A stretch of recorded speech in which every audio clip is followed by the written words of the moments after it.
Good evening and welcome back to another edition of Where the Owls Sleep and the Parliament. It's Sunday evening.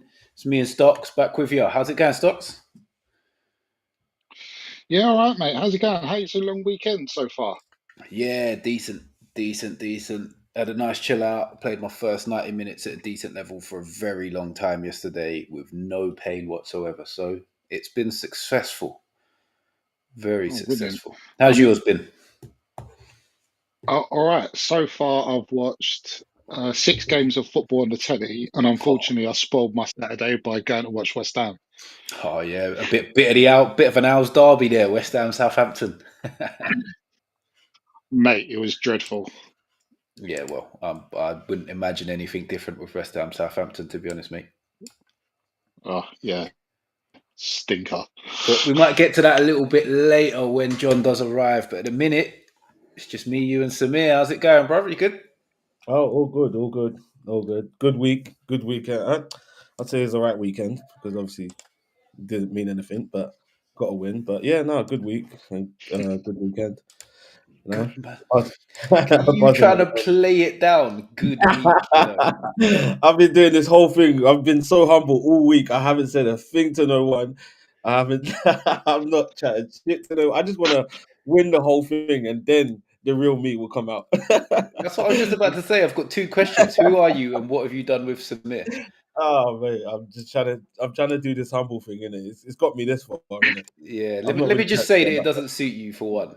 Like, I'm not used to it. I don't like it. Bring back the old Samir. That's one of the main reasons we brought Mate, you on. We want the old Samir. We don't want humble. All it does, it brings me that said, heartbreak, man. Samir, that said, Yeah. if Arsenal win it, we ain't doing another show till the new season starts. Oh mate, I'll be too fucking drunk. I'll Oh, be too drunk. I'll be too yeah. drunk to do this every day. I might just cancel the show. I'll be honest. It might be the end. Arsenal win the Champions League. The show no longer exists. Oh man. I don't want to talk about it anymore because nah, let's get out of here. No, but we've got to talk about it. Really, we've Oh got to no, talk good. about it. Talk about the Really, game. two Yeah, two back to back fantastic performances against Real Madrid. Won both yeah, legs. Can't really ask for any more than that. yeah. But obviously, like the job ain't done, man. The job ain't done. Everyone, all of a sudden, now Real Madrid is shit. I don't really get that whole thing because Yeah, like but rival fans are always going to do that. That going into the game, oh, it's Real Madrid, they're going to knock you out, and then you yeah, beat them, and it's like, they're rubbish anyway. That they're exactly. always going to do that. It's Mm. copium. Yeah, They're just trying to make themselves feel better about what's going on. But yeah. Nah, to be fair, reality is two fantastic wins. yeah. No, I honestly, I loved it, man. Man, funny story I then, was, because what was it? So I finished work at 8. Games obviously kicked off, Yeah, so I'm going to the train station. I've got the game on my hand. I mean, yeah, in my hand. So I'm about literally the penalties. We just got given a penalty, and I'm on the ground. And my train just pulled up.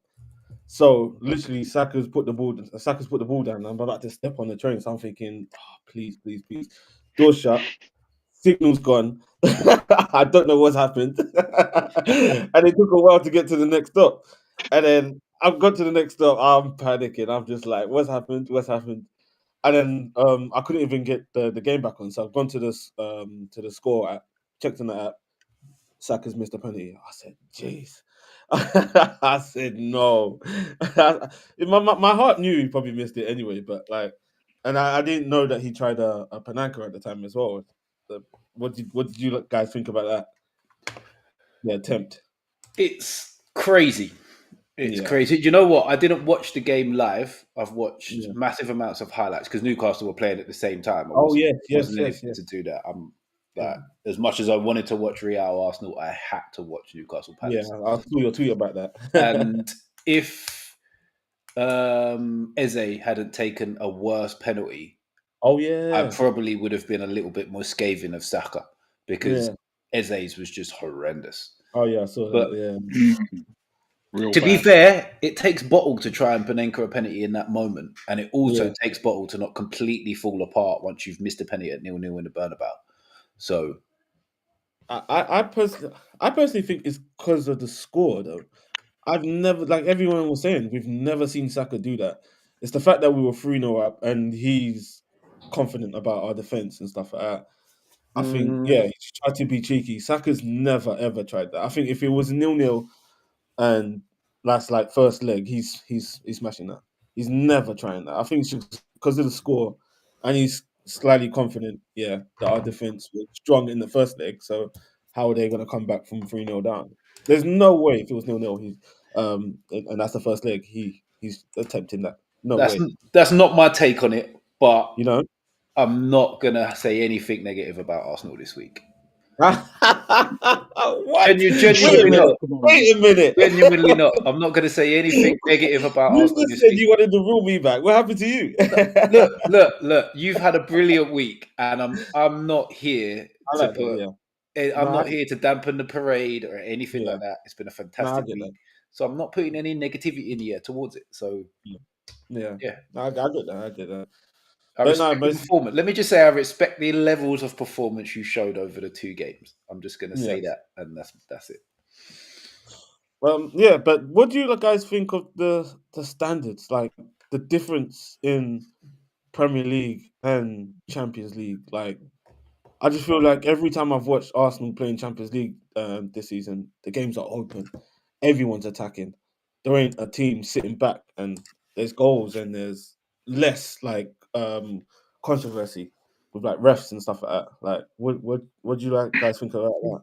It's a cup competition, so and now it's knockout stages, so you have to do it over two legs. Whereas Yeah, in the league, you can still get a point for a draw, yeah, and people yeah, need points. So I think that's the mm, difference, mate. yeah. Really. No, but even in the group Um, stage, it's like that as well. We had great games in the group stage, mm, me and and that's about Mitch spoke about this months ago. It's a new format, yeah, so people don't really know the best ways. So they were just going out and winning games and see how it goes. I'm pretty mm, sure within a couple of years, people would have worked out the format a bit better and managed their games. yeah, yeah, Or I think they will anyway. yeah. You know what? You might be right on that one. Yeah, that's true. Yeah, my other view on it is this like you will see more open games because more of the teams are of that level. Yeah, that's it. Where it's like, look, we're backing the best of what we do will beat Mm, the best of what you do without changing the way we normally play too much. yeah, Whereas in the Mm. Premier League, you're coming up against probably 12 teams a season that will that turn open. around and go, these lot are actually better than us. Let's try and Yeah, stop them playing before we play our stuff. You don't get that as much in the latter stages of the Champions League. yeah, The group stages, you'll probably get it against some of what I'm going to call lesser teams without mm, being disrespectful. But yeah, like Mm. Real Madrid, Arsenal, mm, Arteta will tweak, but they're not going to completely change a game plan for Real Madrid because yeah, they're looking at a level. They're looking on a level par, and they're like, right, we can just beat these the way we want to play. yeah. No, But exactly that. I think like, I've heard that conversation a few times over the last couple of days Mm, about the level of the Premier League to the level of La Liga, and I don't yeah, think Real is the best team to look at for that right now mm, because they've done the early 2000s Real where it's like a Galacticos team and they yeah, haven't got yeah, a manager that really does tactics. Like, yeah. It's just football, and it's just yeah, like yeah, I Ancelotti's get not like a tactician. He's brilliant yeah. at what he does, but he's not. You wouldn't call him an elite tactician, would you? Nah, because Mm. even on the sidelines, he doesn't do much. He doesn't say much. It's just like, okay, that's Yeah, it. he's the only man I've seen with an eyebrow raised to level the rocks. To be fair, but that's about all I see him do on the sideline.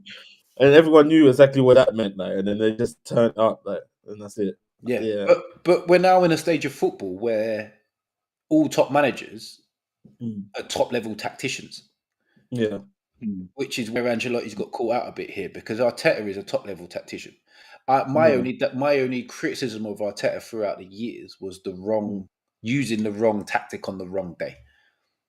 yeah, That's always what I've said cost him. If he can get that right consistently, he'll win a league. He'll mm, win a Champions League because we've seen you defend very well for a full season. We've seen yeah, you score from set pieces frequently over a long period of time.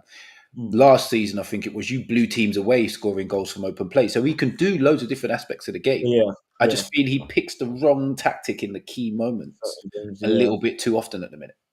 yeah. No, I agree with that. I agree with that. Yeah, but like I Yeah. say, fantastic week. Well done to you guys. I want to ask about obviously in that game there was one penalty got given and one didn't. What did you guys see that and what did you think of that? Is this the pull The, on Mbappe you're talking about? yeah, the one on Mbappe and Moreno. Moreno one got given, but the Mbappe one didn't. Well, the Mbappe one didn't get given because he was offside initially, wasn't it? That's what they said, but the referee, I'm sure he went to the screen. He didn't give. What's the offside flag? Just putting the hands up or some shit. But I don't know. I think he just said foul. I can't remember. I don't think he gave offside. But I did hear someone say after that he gave him offside. Yeah, I thought After, it was. I I thought didn't the see that only reason the pen wasn't given was because he was offside. Otherwise, it would have been a pen to Real. Is my understanding of it. because it would be like the signal would be. He's looked at the screen. He's turned around. He said no offside. I think he's just gone no, and that was it. And But probably went did up to he the give stage the and said pen foul. originally? Where I didn't, where I Yeah, he haven't. did. So he Yeah, gave it originally. yeah, he gave the pen originally. I don't know. I'll have to have a look back at that and see. Yeah, But yeah, yeah. my I understanding was he gave a note that he VAR had a look at it. He actually went to the screen. Yeah. went to the screen, yeah, because VAR will probably Yeah. obviously looking at it thinking, I'm not too sure. Go have a Mm. second look onto the screen because he gave Declan Rice a yellow card as well, and he would have missed the semi final first leg. So he's given the pen, giving Declan Rice a yellow. VAR has looked at that and thought, I don't know about this one, and went to the screen.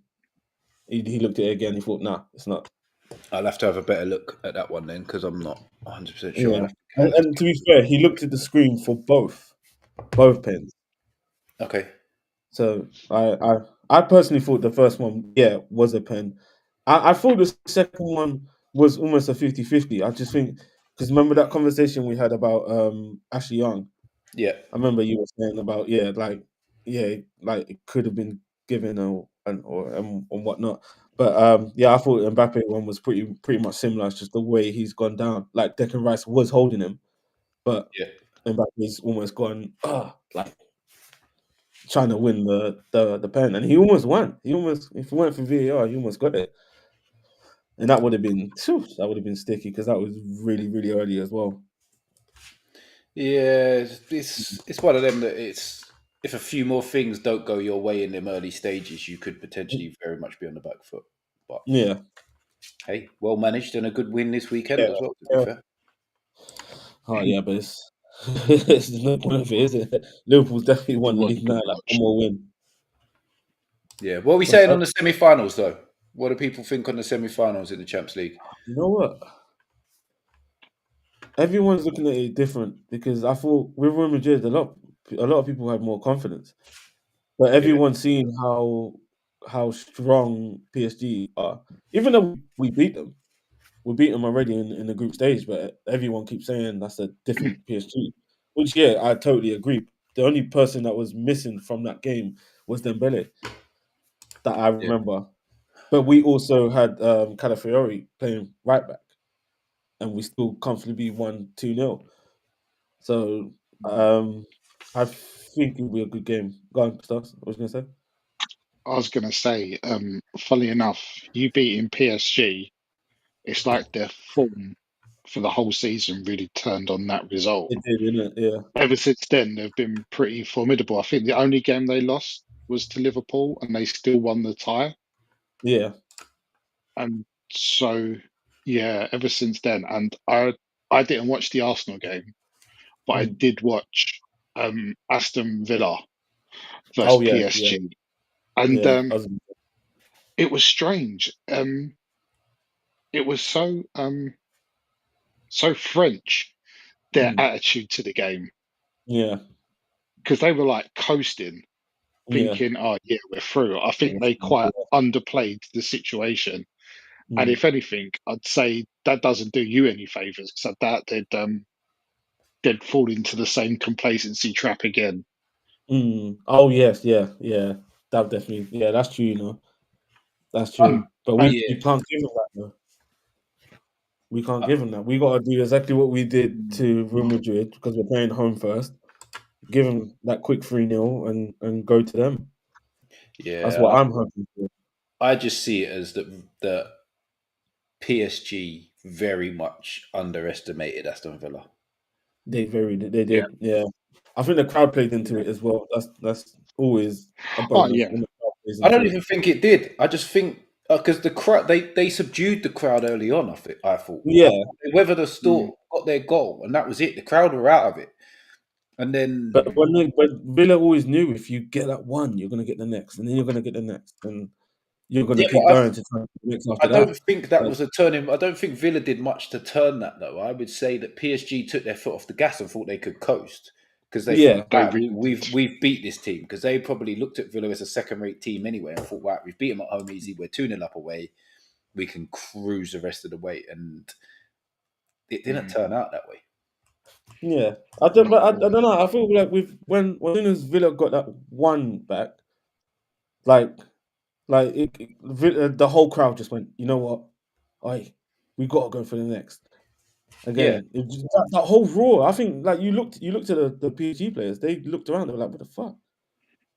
Like yeah, I suppose. they didn't know how to do it, and that's just one goal. And then they It's got another funny. one, so obviously got louder. I thought Villa would have been better served starting with Watkins because I thought although Rashford tried to be busy in the first half, I think if Mm. Watkins are playing, he gets more shots off than Rashford did in that first Yeah, half. Because I think Donnarumma's a bit overrated. Looking forward to the Arsenal game though. Saka versus the fullback. Is it Nuno Mendes? Nuno yeah. Mendes. Yeah, yeah. And I'll tell you what, God, in that's going to that be some battle. yeah, I think he's improved now. But in that game at the Emirates when we beat him 2-0, Saka was killing him. Saka was killing him. And like I think he's improved from then. I don't think anyone's really beaten him like that, but Saka's Mm. killed him in that game. So I don't know. Maybe again, maybe not. I don't know. Maybe he's read him this time and he's thinking, yeah, I know how you play.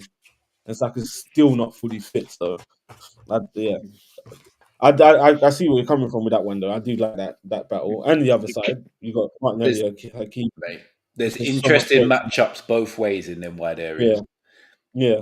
because at the minute Ooh, yeah, Arsenal don't yeah, even know the two that PSG are going to start yeah.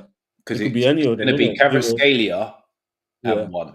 It could be yeah. Barcola, it could be Doué. There's another. Mm. There's a third one as well, isn't there? Who's the other one? Did you Sure, even there's mention one. Dembele? Huh? You didn't mention Dembele, did you? Now, Dembele will play through the middle initially, though, wouldn't he? Yeah, yeah. Oh, you mean in the wings? In the wide areas, yeah. So your fullbacks Um, against their wide guys will be interesting. yeah. Doué. It'll probably be Doué. Oh, yo, what's the other one's name again? Barcola, Bakola. Doué, and Yeah, then you got yeah, Kvaratskhelia, who's probably the yeah. one you know will start. Yeah, I mean, 100%. I'd they love could to. Oh also. my days, him against Timber. Him against Timber would be. I mean, Enrique could mix it up and he could put Gonzalo Ramos up front to occupy Saliba, like Yeah, as in a half mark in the centre forward, to try and leave some space for all the other players in behind. Like Yeah, but I don't think he rates him. PSG really do have some options. I don't think he rates him though. He barely plays. Like he only plays Mm. the games where they're resting players or cup games. I mean, Like I wish I I had a never. player. Go on. I wish I had a rubber dub like that. yeah. Oh, honestly, To be honest, the honestly, Arsenal I would have probably taken wish they him. had a sub like that at the minute. Honestly, I think Arsenal he would would probably start for take him us. starting. He would start for us. Yeah. He would actually start for us. That's how like spoiled they are. But he doesn't. He don't rate him. I don't know why. I think Portugal don't really rate him as much as well. He's always benched for them as well. I think he's a good striker, man. Yeah, he is. He's a Mm. good player. He's a very good player. Yeah. Anyway, Did very you boys interesting. catch anything? Did you catch any of the other two sides getting through to the semi-finals? Oh, I hated that so much. I hated that. I I haven't. hated I haven't really seen much of either of them two teams, to be perfectly Yeah, because honest you with were you. too quiet. You were too quiet, man. Because when United were losing, Was it? I Why are think we it's talking 4. about? We're talking about Champions League, not Man United. Oh, I thought you were talking about Europa. Sorry, I thought you were talking about Nah, No, we're talking Europa. about Champions nah. League semi-finalists. We're not talking Uh, about this Europa League nonsense. All right, man. yeah, I wasn't really thinking about the other games, man, because we're not going to be watching them See, look, because we're mate, playing. you're kind We're of talking about Barcelona and Inter Milan. We're not talking about Yeah, Man but they're United and playing. Tottenham. Yeah, I thought you meant. Sorry, I thought you meant jump into Europa. Yeah, because obviously they're playing the same time as we're playing, and the other game are playing the same time. Villa and PSG were playing, so I didn't catch any of that. I was definitely watching the Villa game, and I was definitely watching our game. I didn't even see the highlights mate. of that. Well, interestingly, Lewandowski's picked up an injury this weekend. They're not sure whether or not he makes the semi-finals. Shut up! Oh, that's big for them. Big. And Dortmund, who's that Dortmund player? Is it Giras or something? He got a hat trick against Oh, him. Barca, Yeah, so in yeah, the end they yeah, kind of just got over the line, sort of thing. yeah. And Inter just go about business. Yeah. Like I haven't watched them much this year, but I've watched plenty of them in the 2-3 years previous, Mm. and they just get just they're just so Italian. They're just business, Yeah. Yeah. and I What think a, the difference is Martinez up front. Like he's Yeah, he's a always beast. been. He's in Italy. Everyone rates him, but Yeah, it's like in other leagues they go. Don't really fancy it, but the past 2 years he's got the goals to back up the reputation, and he yeah. is playing really well. He's always had the goals for Inter, but it's just when we see him playing for Argentina, I think that's what everyone base it off. Like we see him play for Argentina, he doesn't really do much. But club football, he's a beast, absolute beast. He's really hit some consistency, Yeah, and well, the, obviously I'll only get the opportunity to watch Arsenal being in England, but if I had the mm, choice, watching Barca and Inter, oh, yeah. the Oh football yeah. nerd in me is extremely excited about No, that. but you'll be able to know. We're playing 2 different days, isn't it? Tuesdays and Wednesdays. So you'll be able Mm, to have them both. Unfortunately, I don't have TNT, but I may have to, venture down the pub or something to watch that. Oh, okay. Yeah. yeah. Wait, so what are you thinking of that game then? Because I would say, obviously not formation-wise, because Inter play a similar formation to Man United. Don't you feel that both games are quite similar in regards to Inter are quite adaptable team with quite a lot Mm, of experience in football, maybe not in this level of the Champions League, but experience in football, similar to Arsenal, yeah. where Barcelona and PSG are quite young sides, like Oh yeah. Yeah. built over the last couple of years, where Mm, there's a few players in them teams that regular football fans that don't watch loads of football probably don't know much about these players because they're still quite up and coming players in regards to that they haven't had a full breakout in front of everybody yet. yeah. Am I wrong in thinking that? Because I haven't Oh seen much of no. Barca and Inter, but from what I know, that's how I'd sort of Yeah. view the two games. Is that they're similar kind of matchups in them respects. I get that.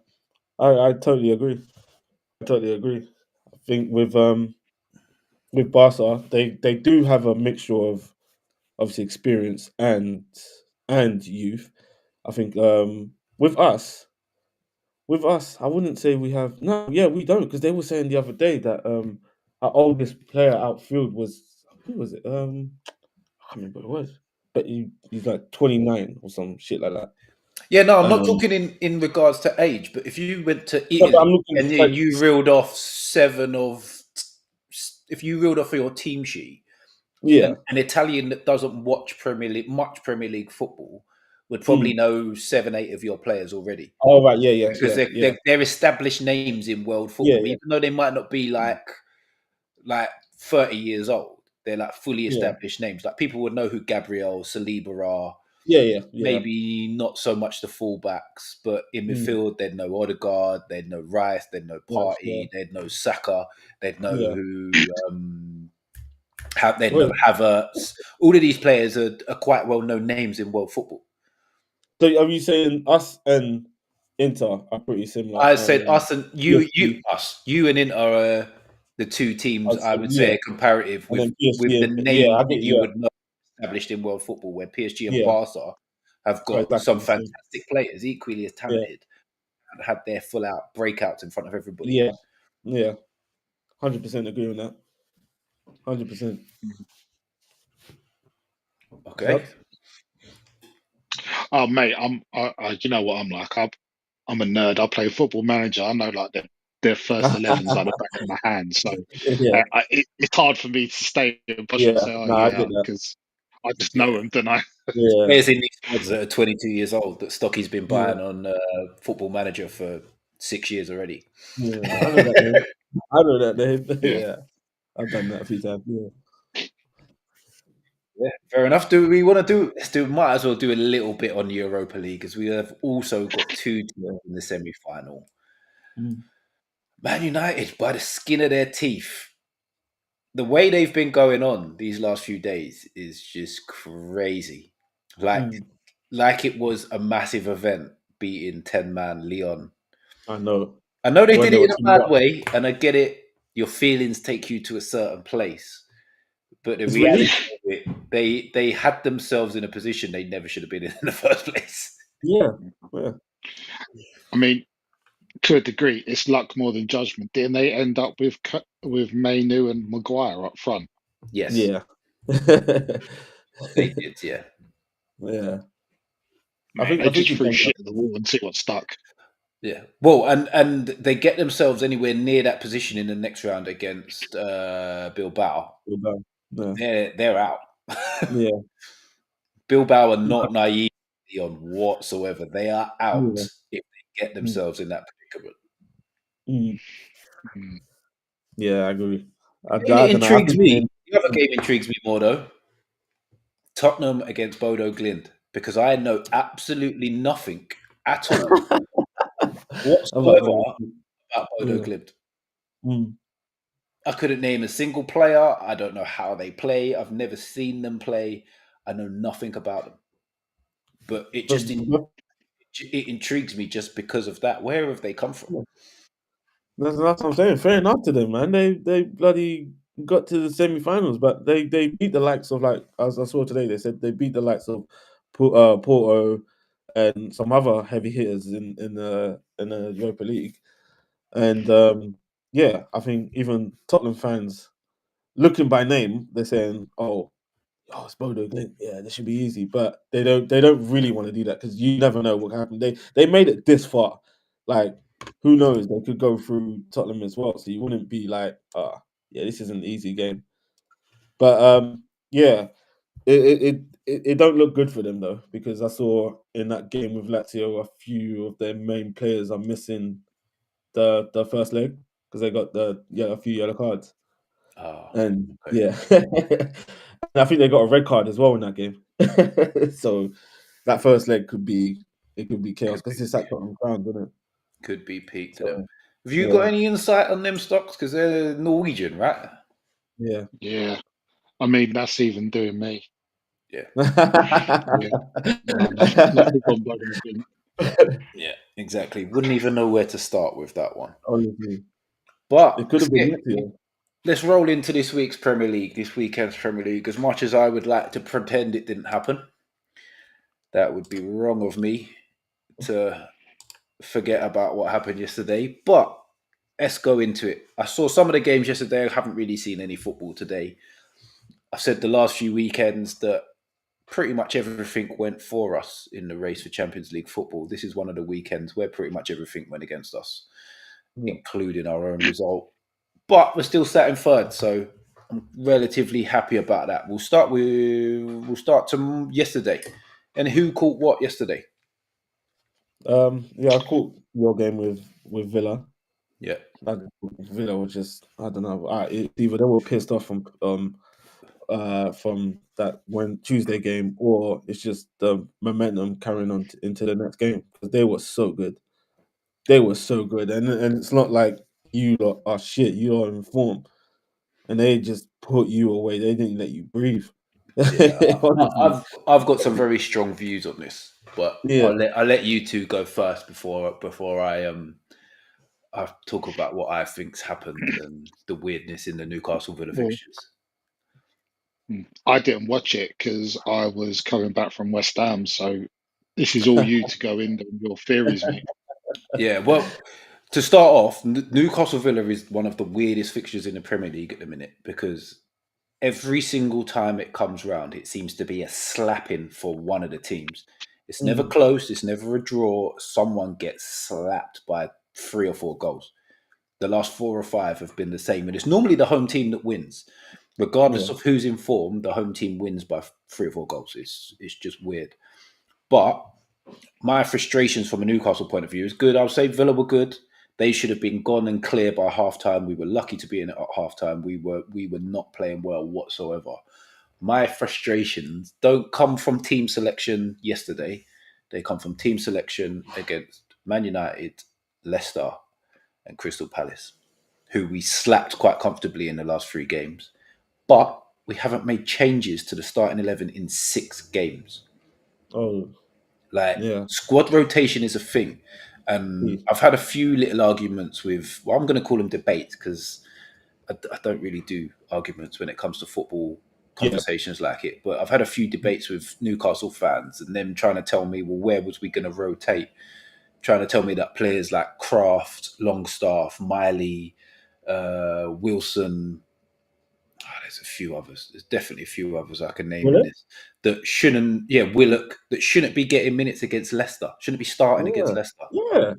Like Willock, Longstaff, and Miley probably all start for Leicester. So why not start at least one of them against Leicester? Same in the Man United game. For me, in my head, Miley and Willock both start for Man United. Start one of them. Crystal Palace, we've got players that sit on our bench. Even Matt Target could have got a game. And then it comes to the Villa game, which is the hardest game of the run by a country mile, and we look gassed. Yeah. Everybody's like, yeah, but Villa had a big Champions League game this midweek. Yeah, they did, but we still played on Wednesday when they played on Tuesday. And we just looked gassed. And that's why I was so annoyed with it yesterday. I was fuming that we just got to this game where, for me, we win it and Champions League is done. That's it. We're there. But now we have to win 3 out of the last 5, and they're all tough. Well, we've got Ipswich at home, and then the rest are tough. And that's why I'm raging, because we beat Villa yesterday, and it's basically done. But because we haven't rotated in the lead up to the game, we just didn't look like we had the legs, and Villa just bullied us across the park. They could have had 7, 8, 9, and there could have been no complaints whatsoever. Shaw could have got sent off. They could have had a penalty. Yeah, it was a hammering, mate. It was an absolute hammering. Question, mate. But it was that game against Villa. That was your first midweek game, though, in a while. What against Villa or Palace? Against Palace. That was your first midweek game in a while. So I'm sure. I'm not sure on that. I don't think it is. Because if it is, then you've only been playing one game a week. So I think they probably looked at that and just thought, yeah, there's no need for rotation because obviously you're playing one game a week. Mate, there's always we played 3 games in 6 days. There's need for rotation. Like, yeah, I'm not really even if for the month before that we played Saturday. Yeah, there's need for rotation. But even on the back of that, that's wrong what you've just said, because we played Brentford midweek a couple of weeks back. I'm only questioning because I don't know the days you've been playing. So yeah, so we played Brentford midweek. Then it was Leicester on a weekend, Man United on a weekend, Crystal Palace midweek, and then Villa in a weekend. Yeah. I'm only asking that. Do you think they are looking at it like that? Like, you're only playing one game a week, so there's no need for rotation. But like, I agree with you because obviously the names you said, that's enough to start some of these players. Like, why are these players not starting? Are they off form? Yeah, like, I've not really seen Joe Willock have a terrible game. I've not seen much of Matt Target. Yeah. But Miley, what happened with Miley? Like, he's different gear, and he's not even getting off the bench at the minute. It's so frustrating. I've got no idea. Because you play him a game, when you play him, he has a good game. He scores. I think that's the last time I saw him. The last time I saw him, he scored a goal. And yeah, I know we're going back a long time, but this is the kid that last season played away to PSG and did not look out of place.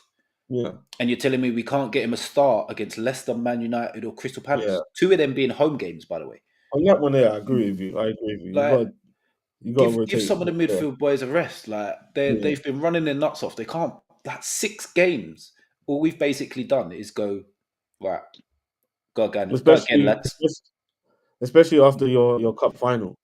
Yeah. Like, that's gonna take a toll on the players. Like afterwards, like it is. You gotta rotate. Like you said, after the final, you faced what, Leicester. Who was it in there as well? Brentford. Since the final, it's Brentford, Leicester, Man United, Crystal Palace. 3 of them were home games, and the other game is against relegated Leicester City. Like, I definitely would have gone with Leicester, but maybe because they looked at that as well, thinking, it's an away game. I mean, if that was home, there probably would have been but it's Leicester. Yeah, but you don't want to lose to Leicester. that's the thing. You don't want to lose to Leicester. I know you don't want to lose to Leicester, but surely any team that wants to qualify for the Champions League can rest 2 players from their starting 11 against a team that is getting relegated, regardless of where the game is. You cannot be. You can't consider yourself a Champions League team if you're scared to rest 2 players against relegated Leicester City. Yeah, no, I agree with you on that one, especially against Leicester. There's you have to the fact that you haven't rotated at all is mad to me. It's crazy. Even at half time. At half time yesterday, it was 1-1, and I was like, "We're lucky to still be in this.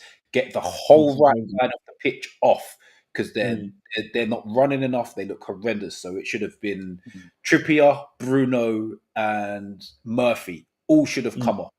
All 3 of them. It should have been Kraft on, Gordon on, or one of Willock or Miley on. And that should have been it at half time at still 1-1, and we still would have had a chance in the game. But we didn't. And by the time we made up, the game was gone. Gordon been on the bench? Yeah, because he got sent off. He got stupidly sent off, didn't he? And then Barnes has come in and has been playing really well. And Murphy's been putting up goals and assists, so you couldn't really bring him back in. But I still think he should have started against Villa. Because 3 games in 6 days. Like, bring him back in, give Murphy a rest. Yeah. Yeah. Yeah, I know. Enough of that. Enough of my frustrations. Right, Stocky. West Ham, Southampton. I was hoping John would have been here by now, so we could have had a proper rundown from both angles. But this is a win for him. How did the game go? It was so poor. West Ham were not good at all. We played properly for 10 seconds and we scored. Like, it was the only time we actually played like we should. Funny enough, you just said how your team should have rotated. My problem was with our manager taking our top players off too early. So he took off Kudus, Bowen. I can understand Fulkrug due to fitness issues. He took all these players off and essentially just invited Southampton to push. I just want this season to be over. It's just been dreadful, to be honest.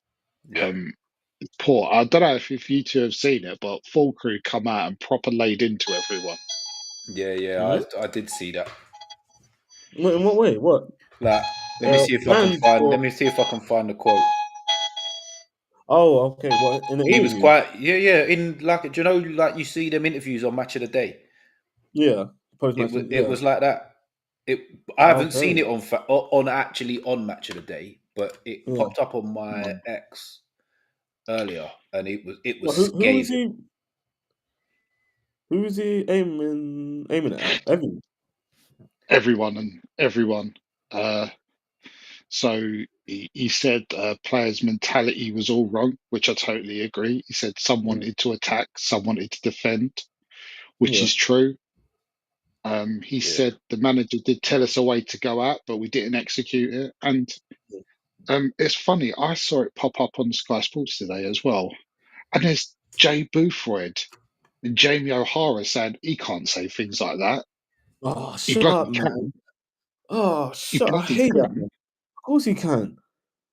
Like He didn't criticize the manager from what I'm hearing. no, It doesn't sound like no, he's criticizing. He's just saying the players didn't listen to what he instructed. So he's criticizing the yeah, players. Yeah, mostly.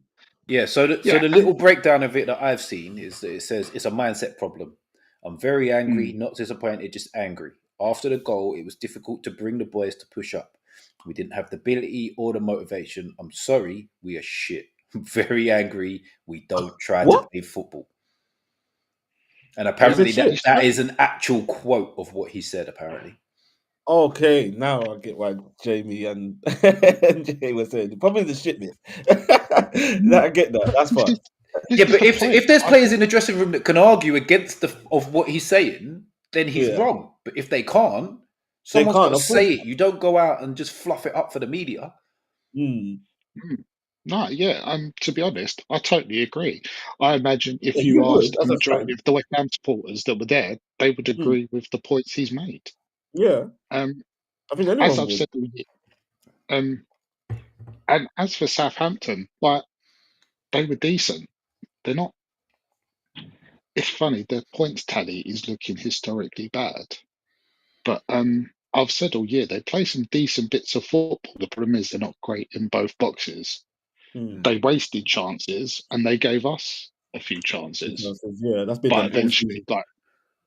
eventually, and unfortunately, you can be as good as you want moving the ball, but if you're crap in both boxes, you tend to get punished. And like I said, we were poor, but we played properly for 10 seconds and we went and scored. Mm. Yeah. Well, So, our analogy when we were sat down, I think we was watching Chelsea Leicester. Our analogy of them much earlier in the season was they're the worst team we've seen in the Premier League. Mm. yeah. Because they do play Yeah. good football. They've I've got seen some them. lovely little patterns of play. Lovely Yeah, little patterns of play they've sometimes. given a few teams a bit of a scare. I think this season because they could have beaten Liverpool at one point. They should have beaten Man United. They gave us a scare. They were 1-0 up for a long time, and then They basically footballing wise played us off the park at St James's Park first game of the season. Oh yeah. See, they just couldn't put the ball in the net. Yeah, that's wild. Yeah. That's wild.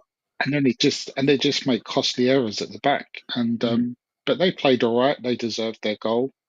And they went mental when they They scored. went crazy, innit? I saw that. I saw a celebration of that. They went mental. They were like, "What? You're relegated?" Well, they equaled Derby's points total, so they just need to get another point, don't they? Yeah. Is that But why they're celebrating? yeah, if I'm honest, I thought it'd be a draw before the game because I have not got anything really positive to say about West Ham in a minute. So okay, fair play. It would have been nice to hear. Would have been nice to hear what John thought because obviously he's actually the opposite end of the ground to me. So I want to know if he's buzzing or not. He's not. Trust me, John's never buzzing ever. He's not buzzing though. You will never get a buzzing version of John. Don't worry about that. He's also probably sleep deprived because knowing John, he stayed up for WrestleMania last night. So wasn't WrestleMania a 2-dayer this year? Yeah, it's on tonight as well. It was over 2 days now. Yeah, it's on tonight. Crazy. That's why he ain't here. He's getting a little nap in before day 2 starts. That's true, you know. That was injecting coffee. Right, other games. Crystal Palace, Bournemouth. We'll skate over that. Boring 0-0. No one really cares. They're in the middle of no man's land now. Yeah. Man City look like they've potentially turned a bit of a corner and making a good charge for Champions League football. Left it late. I have left it late. Everton is a difficult place to go, especially on their little swan song of signing off at Goodison Park. So that's a very good win for them. Yeah. On a little side note, what do you lot think of Nico O'Reilly? He's different now, isn't it? Like everyone's talking about how the first thing they want to do is compare him to Lewis Skelly. I just don't. I hate that. Like, why can't we just look at him as a player? Why do we have to go and compare him to someone else? Because he is good at such a young age. Like both of them, they're just like Nico O'Reilly's 18 as well. I think. Yeah, just both of them are 18 doing this. Like they've been playing week in week out. That is an unfair comparison, but this is only off the back of a conversation I had with a couple of Man City fans. Yeah, So Nico O'Reilly is a number 10. Yeah, yeah. He's been a I number remember. 10 through the full youth system. And Pep is just slinging him in to get him minutes wherever he can fit him in. Yeah. Whereas, as much I don't actually think Lewis Skelly will be a left back long term either, to be honest. But Why not, it's a though? very unfair because he's never Why been a not? left back either. Yeah, but that's what I'm saying. But no one's Ashley Cole. But look at his career. Ashley Cole No, was no. a Ashley Cole striker. moved to left back He was a for a striker, no? long time before he broke. He was a striker at like Yeah, before he 12. broke through. He was Yeah. a And striker at then like 12, and then he got moved to left back like in his mid to late teens. Like Lewis Skelly, until he came into the Arsenal first team, was a he's centre a midfielder. midfielder. Yeah. That And was then never the he's case. Ashley Cole played youth football at left back as well. yeah. Oh, he played. Yeah, I didn't know that. I thought. Yeah, no. To be fair, I thought he was a striker. Then got moved to be a winger, and then when he came to Arsenal first team, we were like left back. No. He was a striker when he got picked up into Mm, the professional football academy system, yeah. and then got shunted to left back pretty quickly. Mm. To Yeah, be but like, fair, when you speak to a lot of pros, they all played up front when they were kids because they were all so good. yeah, Oh everyone yeah. does. Yeah, everyone. Yeah, everyone does. it's the same. Like Curtis Davis, I don't know if you know Curtis Davis as well, Smith. He Yeah. played centre mid Centre back. and up front in teams I've played against him and with him. He was never a centre until he was gone. Until he was at like Luton, he was never a centre back, and then he moved up to that level, and he was always a centre back. Yes, but that's what I'm saying. So he's a centre back and he played good there. You're not gonna say, "Oh shit, let's move him up front," like in the future. Like if he's playing there and he's class there, why not just keep him? He's a left back now. He's a centre back now. Let's just leave it at that. Let's not do the whole. Let's put him because we've had that before with Maitland Niles. Maitland Niles was a midfielder, played his best games at right back, and he was like, "No, I want to go back. I want to go into midfield. I want to go into midfield." Put him in midfield. He struggled. Put him, and then we sold him, and now he's playing at Lyon as a right back. Yeah, It's but just if a stick player to doesn't want to where you. play a certain position, you're not going to get the best out of him in that position. But we got the best out of him at right back. That was his best. He was good there. And if he wanted to stick there, he probably still would have been there here now. He probably would have Like, done, but if at the yeah, time he was like, "I'll fill in, but I don't want to be yeah. a long-term right back," then it would have at some point caused an issue, and that's the If problem you've got with some. If Skelly turns around and goes, "Yeah, I'll be a left I back," want to be a left back, and yeah, Arteta is like, "Yeah, you're a left back for me now," yeah. then great. But everybody has to be on board for that to happen. Or Lewis Skelly will be like, "Do you know what? I'll nick a move and I'll play centre mid elsewhere." And if it See, doesn't work out, I'll then drop back to left back. see, you said you played up front back in your day. You played up front, and then you've gone into midfield now. You're playing centre mid, and you feel good about playing centre mid. You're having your best games in centre mid. You're not gonna want to change that, are you? Like you're not gonna like. Nah, I'm a centre midfielder now. I feel good. I'm playing centre like most of my games. I'm playing From perfectly there. I'm not to gonna want to change that. Yeah, but I didn't. Me personally, I didn't move You know what? positions because I was playing badly. I Mm. moved positions through necessity and playing No, force. not even. It's not even playing badly. I'm just saying, like you played up front, and then you've tried this new position. You said, "Oh wait, centre mid actually feels good," and you're playing there year in year out. You you don't want to change that. Like you feel No. good playing centre mid. Like if you don't feel good playing in a certain position, you're getting killed week in week out. Then I understand. But if you're playing in a position and week in week out, you are so good. That must do so good, like for your confidence week in week out. Like why would you fuck that up and then try another position and then say you messed that up? Then your career's No. done. For other players, maybe, but for me personally, Yeah, I'm just talking about I everyone in I general now. dropped into different positions to suit what the team needed at the time because Mm, Stocky ran a team. I was helping out. I was the piece that finished whatever the jigsaw looked like at the time. If mm, we had a team where the back four was sweet and the midfield was sweet, I would have been a striker. mm. Yeah. That facts. But you didn't. You didn't. You weren't like. You weren't like. Oh, I don't want to play here no more. Like you didn't For say. Oh, any other manager, that would have been my mentality. oh okay, okay. Oh, because it was If just. I had I rocked up at get Hay that. End off my own accord without Stocky Yeah, being there, I would have been a striker the whole time I was there because I wouldn't have cared enough to play out of position for other people. But do you hate it? Do you hate playing centre mid now? I don't particularly hate it, no, but Yeah. it's not the most. It's still not. It still wouldn't be the most fun position to play. Okay. So To me, next That's fine, season, yeah. I so get next that. season, basically, I'm looking to get playing again, Yeah. and I will play for whoever's going to play me up front. Okay. Yeah, I get that. If you're Simple not as that. having fun playing, that's another thing. You gotta have fun playing in that position. And by the looks of it, Lewis Kelly's having fun playing there. Like, stay Yeah, there. Make a career playing left back. Be the best left back in the world. Just do that. yeah. Forget Fair midfield. play, fair Forget play. midfield. That was a mad tangent, though. To be fair, Yeah. I don't even know how we ended up there, but we I did. know we're talking about Nico Riley. We're talking about Nico O'Reilly. No idea what has happened, but it happened. And then we ended up talking about Mitch. Yeah, a bit. Nico O'Reilly seems quite good. Yeah. Yeah, he does. Seems a But decent player, to be fair. I'm he quite is. intrigued to see how he's going to get on in his career. Yeah. Very I I think want to see him a bit more. I want to see him like a full 90.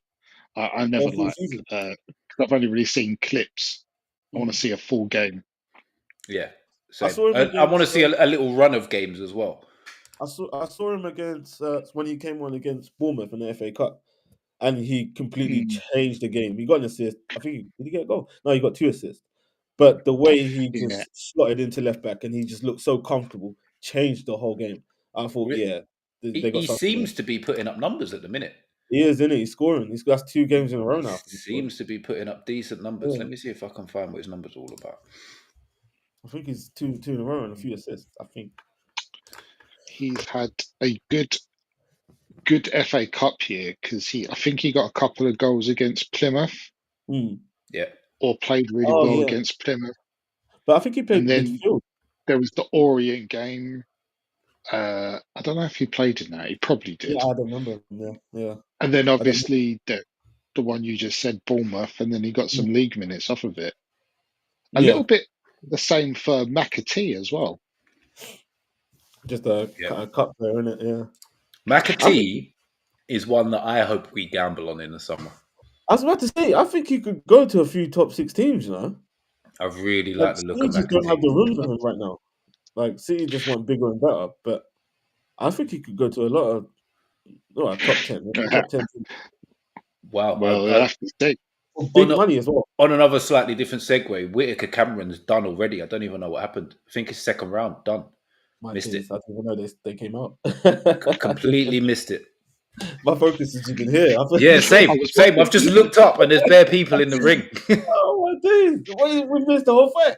Yeah, crazy. But last game of Saturday, the craziest game of them all, because I remember I clicked on to check the score, and I'm sure I saw 90 plus 20 or something crazy like that.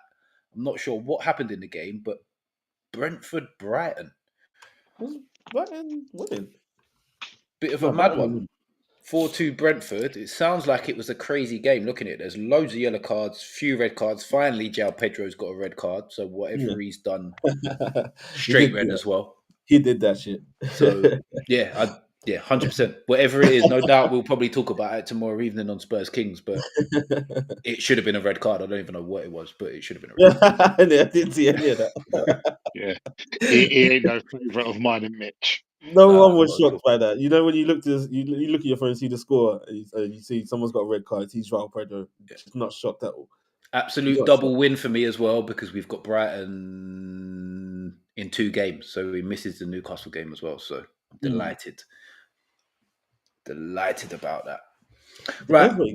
Oh wait, let's go going on red cards. By the way, Yeah.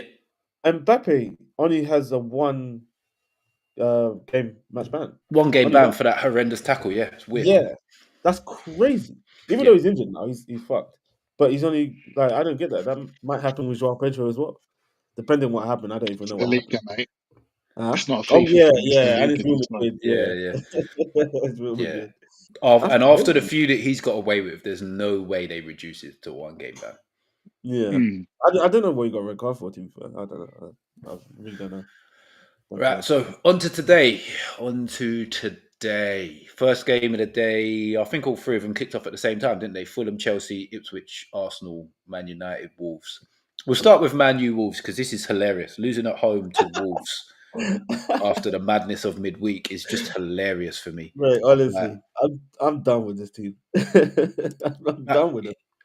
It's if they get into the Champions League through the back door, I'm going to be raging.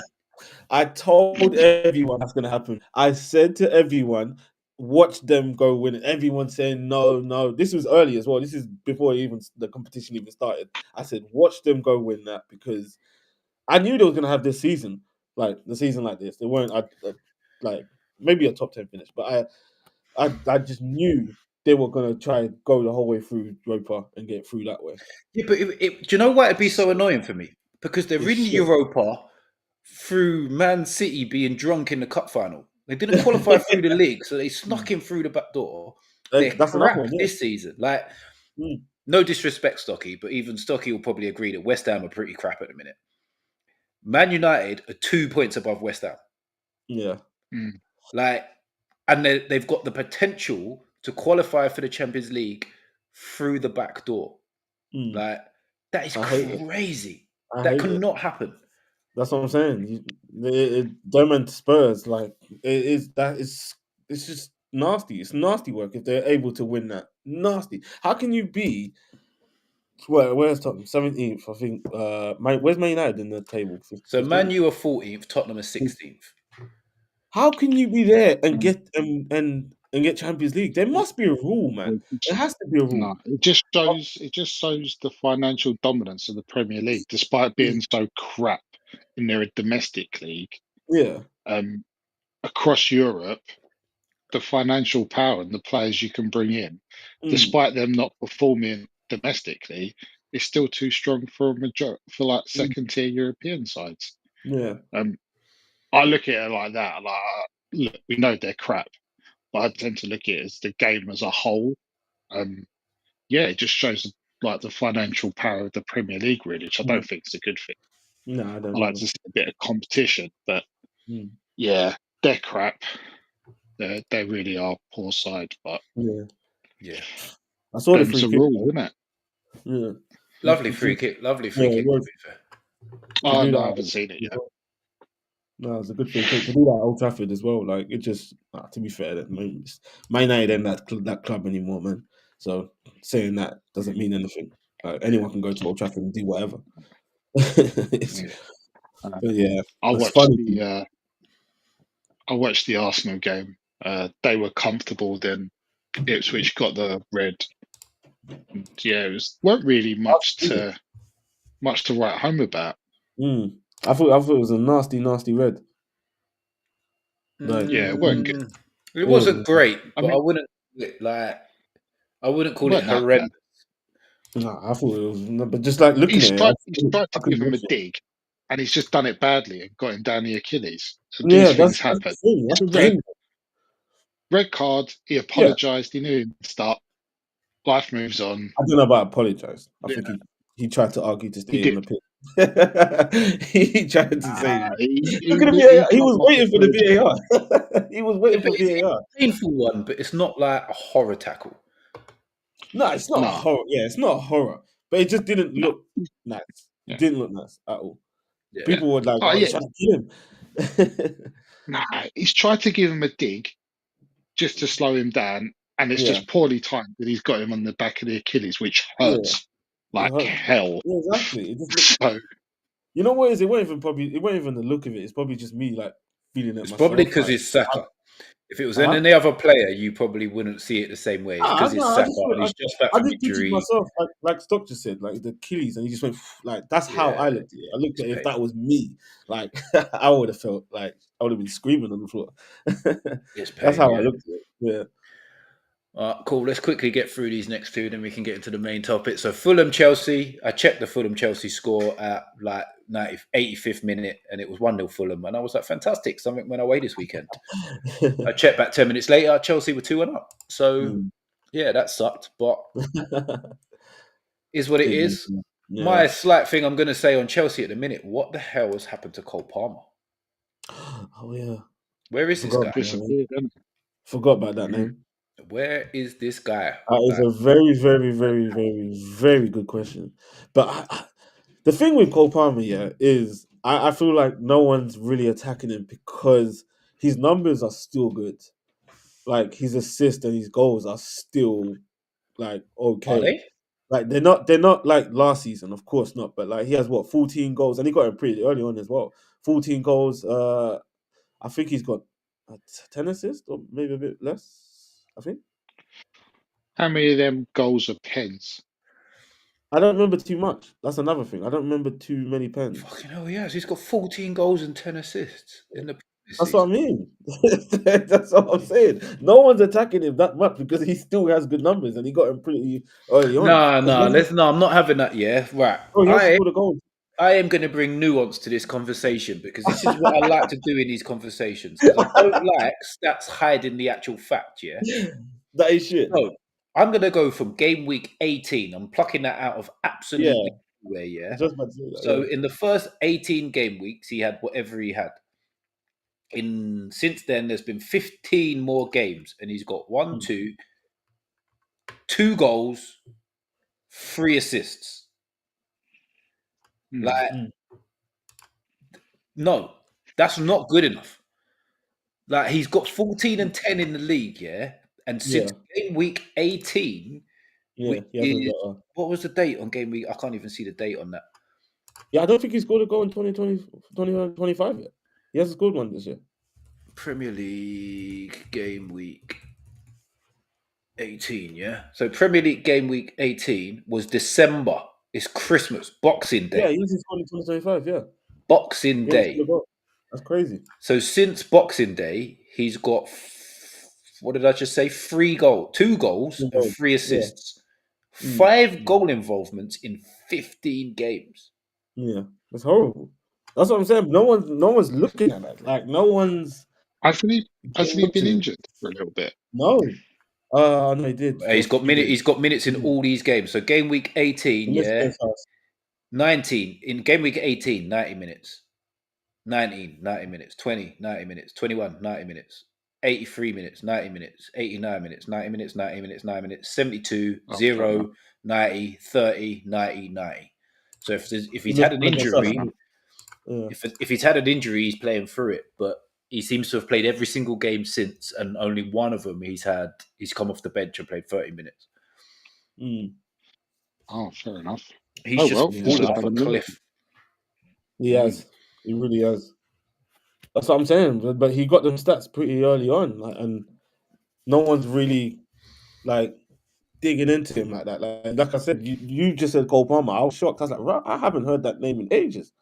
Yeah. I ain't heard that name because obviously he hasn't scored this year. So I ain't heard that name in a while. But yeah, it's too quiet for me, man. Because I reckon if that everyone gets onto Saka, everyone gets onto Foden, and yeah, no one's really saying too much about him. Actually, yeah, I've heard loads of Foden slander. Yeah, so Yeah, let's run a little. Let's have a little look. Just out of curiosity, I actually don't know how this is going to come out before I've even looked. Right, Foden's I bare don't think he's going to mark be this far year. off. You know, I don't think he's going to be far off. Yeah, but Foden's getting all kinds of slander right now. Yeah, Yeah, so but only because he won Player of the Since Year. game week 18. Yeah, but That's the only reason. it's not even close. Since game And week they're 18, saying Foden has got 4, 5, 6 goals, 3 assists. that's all comps. No, that's just Prem. Is it? Now listen to the minutes, yeah? 90, 65, 90, 86, 62, 90, 71, 75, 90, 16, 68, 14, 0, 57, 0, 0. Like, the minutes is wild. The difference in minutes is crazy. And Foden's output has been double Palmer's. Yeah. Whereas Palmer's minutes are probably close to being double what Foden's are. And Foden's getting all Exactly. kinds of slander right now. Yeah. But I said, like I said earlier, like I think Palmer's been saved by the stats that he has, and he got it pretty early on. Yeah. But I think Chelsea's lucky they won today because I think there would have been talk on Palmer today if they lost. But they're lucky they won today, so you kind of like forget about that. Yeah, no, I'm gonna I don't know. have to start running this rhetoric. I think. Mm. I think Chelsea are just widely disregarded. I mean, since all the madness started with them, with all this transfers and Mm. except like people just look at it and go, it's a basket case, and they're not in any serious conversations, are they? Nah, I agree with that. Like You don't take them. everyone's speaking about Champions League. It's about Newcastle getting there. Mm. Can Villa catch up? Can Oh Man yeah, City catch up? Then, oh, do you reckon Bournemouth, Brighton, or any of them, or Fulham, do you reckon they yeah, can get some Europe? yeah. No one's really talking about That's Chelsea cool. because everyone sort of thinks, oh, God, like, Yeah, what are they going to do next? We'll just let them. They're not part of do the it. narrative because they'll Yeah, create their exactly own, that. all their madness. Yeah. And it's not really widely spoken. Me and Mitch actually spoke about this when when I went and watched him play last week. But Mm. the whole selling the ladies team to Oh yeah. try and clear money and that get rejected. Like Mm. I don't think anyone's just taking them seriously at any part of football at the minute. Exactly. I agree with that. Because you almost kind of forget how much they really spent in the last 2 years. They spent over a billion, It's almost close to two, madness. The mind almost boggles. close to 2 billion. Like that's crazy. Like you look at that and you think anyone else in the league, you're asking questions. But it's like you said with Chelsea, we're not asking questions. We just don't care. We don't care. Yeah. Like it don't matter where they are. Just don't like if they're not top three in the league, we won't give a shit about Chelsea. Well, they're fifth or sixth. Like look at United. United are flipping 14th, and all we do is talk about them. If Chelsea were there, we wouldn't give a I don't even know where they are in the league table. I'm not gonna lie to you. Chelsea is still in the race for the Champions League. Yeah, but it's like Stock said, we're not we don't care. We're not asking questions That about is them. crazy. Chelsea are fifth. They're fifth. Chelsea are fifth. Yeah. Yeah, they better if they get fifth, they better thank us. I swear to God. Swear to God, they better thank us. I'm now very conflicted about this fifth spot. Yeah, because Yeah. like I don't know who I want to get it because um, I'd prefer Newcastle or Man City to qualify for the Champions League to join Arsenal and Liverpool. Mm. Just because I don't know any Man City fans because I don't really care. Yeah, exactly. And then Chelsea, it would be banter if they didn't make it. Aston Villa, I have hate for because of how they went about us getting relegated. And they've now created some really weird rivalry that no Newcastle fan really understands. So Mm. I just want them to crash and burn. But then I also want Nottingham Forest not to make it because, like, I've never seen Nottingham Forest fans anywhere. And now all of a sudden there's like loads of them coming out of the They woodwork. piped And up. it's just like, go away. Like, They piped where up. have you come from? That's true, Like, they're just yeah, everywhere at the minute. And it's just like, yeah, just go away. We don't yeah. need you. We don't need your input into this just because you're here at the minute. Mm. But No, you're right. so I'm Pretty much, conflicted, we very don't want conflicted about anyone the to fifth get spot. Champions League, innit? No, I'd rather if, like, say, a Bournemouth You or a too. Fulham or someone like that had held on Oh and yeah, they could yeah, have nicked it. I would have loved it, but none of them yeah. can get near now, Mm. Nah, you're right. which is frustrating. I don't mind Nottingham Forest. I don't mind who's the other one? The Chelsea, Nottingham Forest. Oh, Villa. I don't Villa. mind Villa. Yeah, I don't mind Villa. I don't mind Nottingham Forest. I just like I told my brother I don't want you lot to get it, Yeah. and my brother-in-law is a City fan, and I'm like I don't want you lot to get it either. So I want both out. I literally had no ill feelings towards Aston Villa in my whole life Yeah, until they man. celebrated our relegation like they'd won the league. And it was just like, what is wrong with you guys? Yeah, that's And weird. now every game, they're like proper gimps about They're up it. for it. Yeah. Like since Like, what's yesterday, the they've been problem? creating crazy amounts of memes. And it's like, what is going on here? Mm. Since when has this been a rivalry? We don't care about you guys. Why are you so What did you do to piss them off? nothing whatsoever? Like, honestly, when we beat them earlier in the season, when we beat them twice last season, none of this See, stuff happened. that's where the Like, problem lies. we didn't do none of this stuff. Mm. So I don't get why they're being gimps about it now. It's just such a weird thing to do. Yeah. I see. I get your problem with them. Yeah, no, that's why. That's why I don't like them. I just don't like because I don't understand where this rivalry comes from. Why are you creating a rivalry that shouldn't really be there? Mm. Okay, right. Let's get on. What I'm probably going to call it the main discussion, but we're an hour and 10 minutes in, so let's get on to the topic for the evening because it might not end up being the main discussion. We are as it as we spoke about it in midweek. We're going to do a Mount Rushmore. Mm. Most people are doing Mount Rushmores of like prem, your best four prem players. We're going to do four for each position. And weirdly, since we discussed it, I'm seeing AI generated versions of Mount Rushmore popping up all over my X and stuff like that. Oh, So the same. algorithm is fully algorithming Crazy. over the last few days. Mm. Because because we spoke about it, what was it? It was like a Thursday, I think, or before Yeah, that. And then after that, I think I saw your tweet about you retweeted something about it was the comedy one, yeah. in Mount Rushmore. And I was like, wait, did I see this before or something? Or Well, no, that because we was the started, comedy one, yeah, which was yeah, definitely a Black Twitter thing because it was Eddie Murphy, yeah, Dave Bernie Mac, Chappelle, Bernie Mac, and Richard Pryor. Richard Pryor, yeah.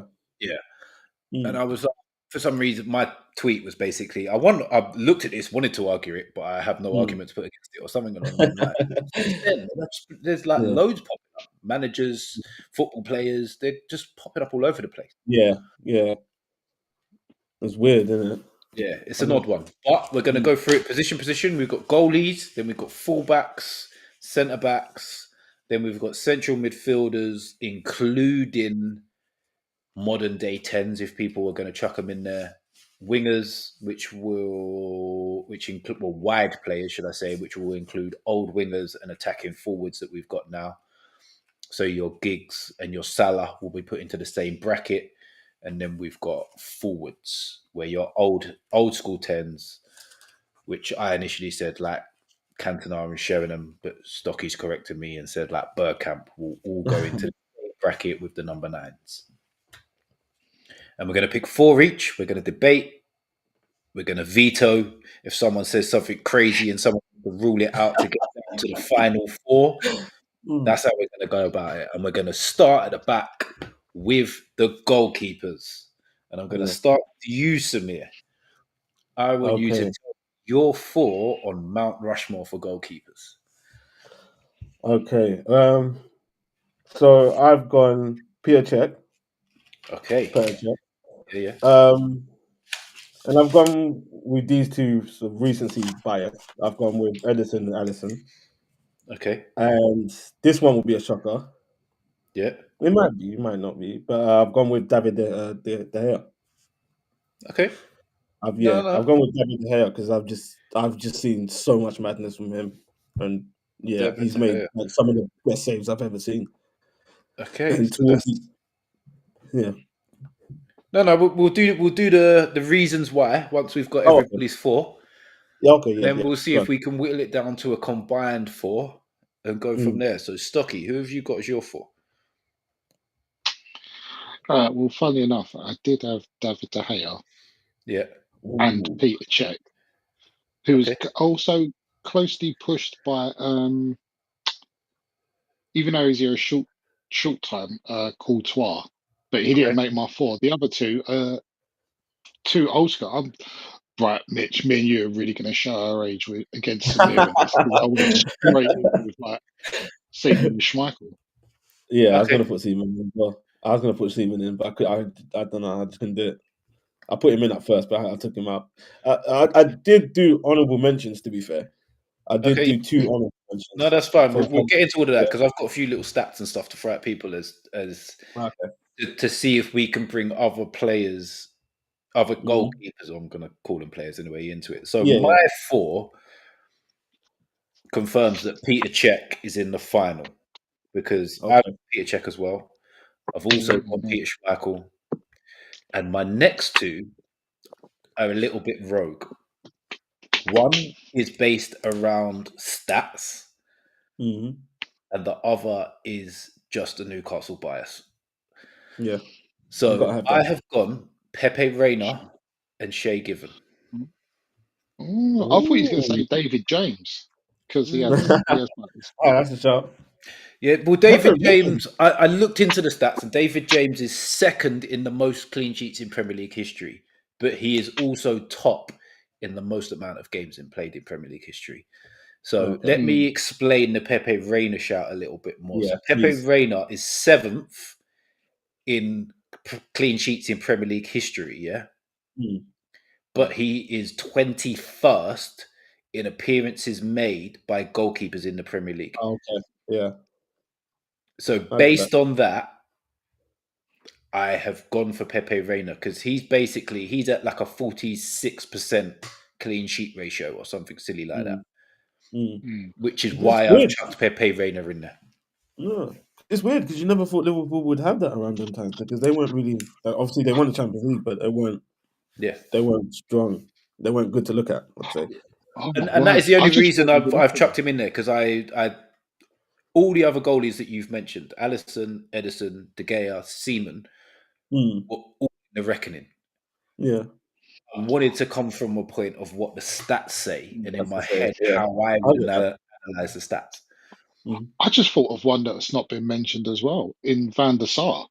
Van der Sar, yeah. That's my honourable mention. That's my honourable. The Van der Sar and David Seaman are my honourable mentions because I had them both in, and then I just went with recency bias and just went with um, Edison, Allison because we're seeing two of the greats as well. But yeah, Mm. Van der Sar was good, extremely good, and David Seaman obviously.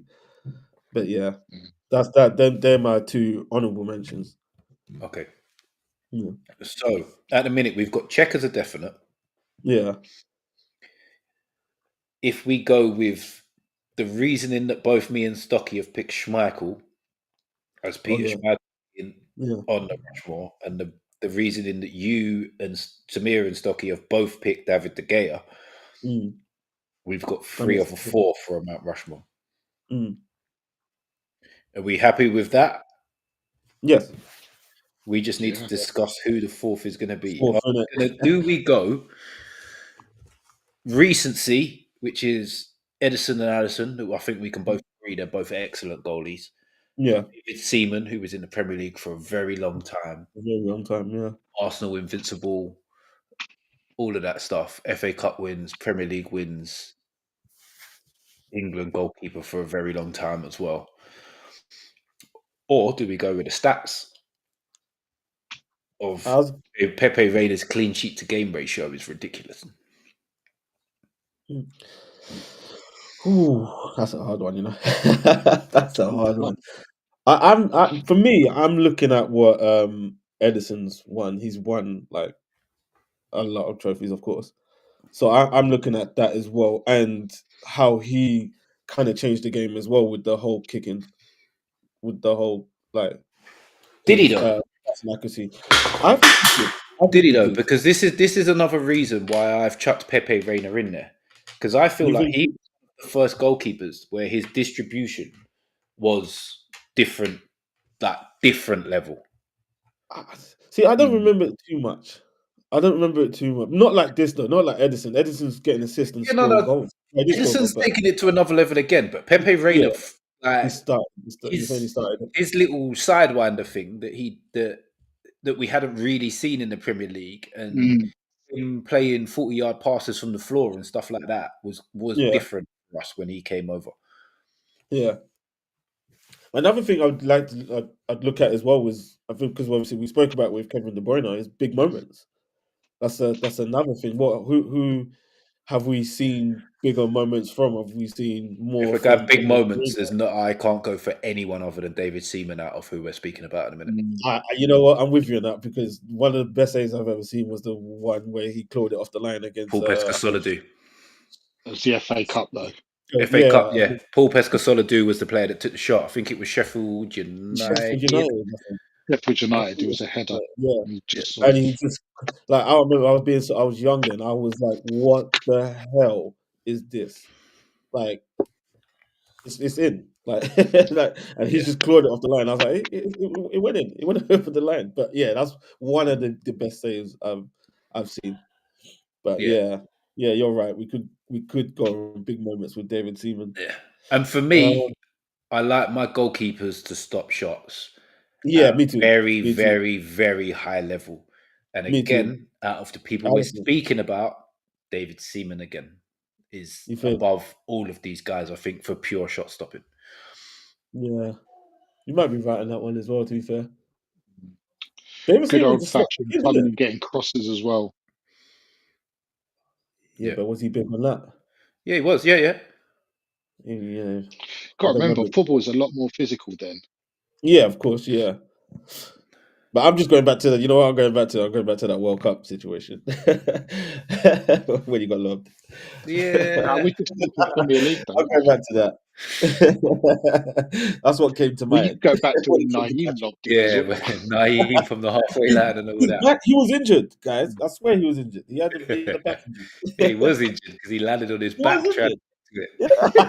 Oh, you meant after? I meant before that.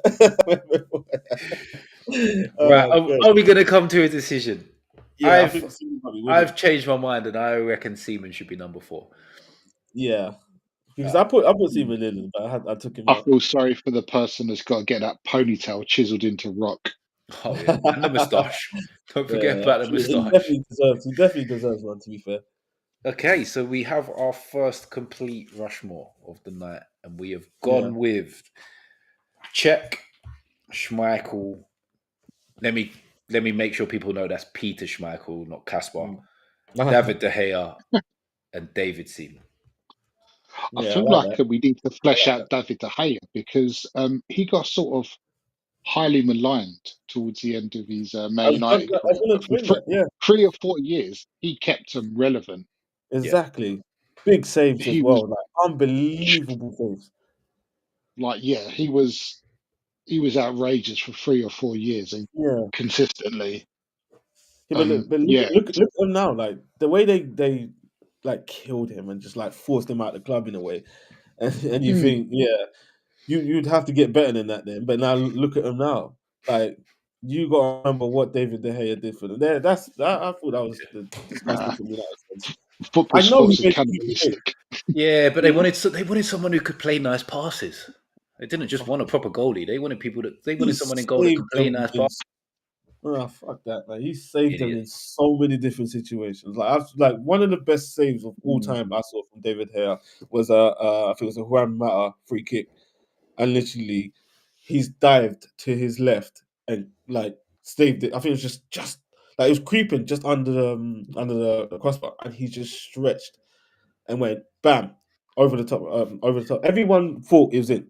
Like I'm telling you guys, watch it on YouTube or something if you don't remember it. But like Okay. everyone thought it was in, and we was like, "Oh my!" Jaw dropped because the save was amazing. The best save I've ever seen. Yeah. While we're I said talking to you, ridiculous saves, has anybody seen yeah, Trafford's save from Friday? no, Oh didn't. my No, god. Search that No. up when we get off. James Trafford for Burnley Friday. Oh my gosh. Yeah, I'm surprised that someone didn't pop up and Un- tell me about this. that unbelievable. sounds away in a minute, so you won't hear nothing from me. Oh, okay, that's why Mate, it's quiet. I'm telling you, full stretch, flying fingertips onto the bar. Serious. Unbelievable save, yeah. It sounds Different. like the De Gea one. Trust me, watch it. It's crazy. Yeah. It's crazy how he gets anything on it. Making me want to watch it now. Look, he's already searching it. He's already gone for it. I know. Like, I'm watching stocks. I'm like, oh Mm. shit, I'm gonna do it. He's risking it. He's risking using extra bandwidth to try and find it. He might cut out in a minute. Oh yeah, oh yeah, I Oh forgot yeah, about that's that. true. Yeah. Stay off the phone. Stay off the phone. Stay off the phone. See? He's already pixelated.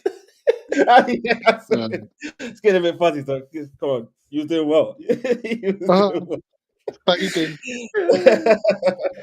Oh right. Oh, Let's move on to the fullbacks. So both left and right back are man. going to be batched together. We'll start with Stocky on this one. Who have you got as your 4? Dennis Irwin, Yeah. Gary Neville, G-Nerve, yeah. Ashley Cole, Yeah. And my odd one, Mm. I went for Paulo Ferreira because I just liked him. Oh, okay. I get you. Yeah, I get you. It was between him and who is the big unit at right back for Chelsea? Ivanovic. Oh, Bratislav Ivanovic. Oh, I was gonna put him in. I was gonna put him in. But I went for Paulo Ferreira. He's a bit silkier. Mm. Okay, nice. I I like like that. it. Good for. Good for. Samir, what you got? Okay, so I went with Cashley Cole. Yeah. Thank you, Stocks, for catching that. I've gone with Carl Walker. Yeah. And Cesar Azpilicueta Okay. and Patrice Evra. Oh, Yeah.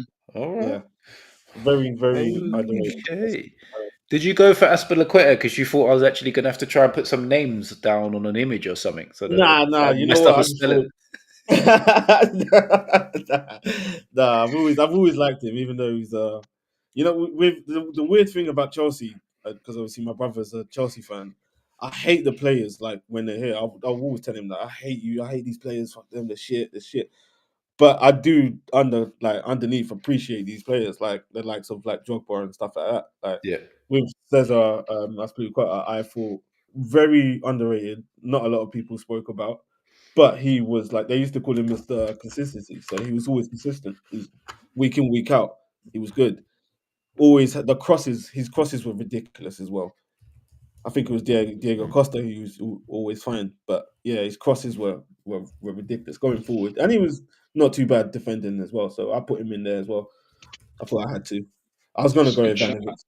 Yeah, But to be fair, that's a good shot. yeah. It's a very good shout. Very, very good shout. So, mine, I think this one could go pretty quickly because I've also gone for Dennis Irwin, Gary Neville, Ashley Cole, and my fourth is Carl Walker. You went Kyle Walker as well, yeah. Yeah. Yeah. I was gonna go Dennis Irwin as well. Gary Neville was never on my thoughts. I just hate that guy so much.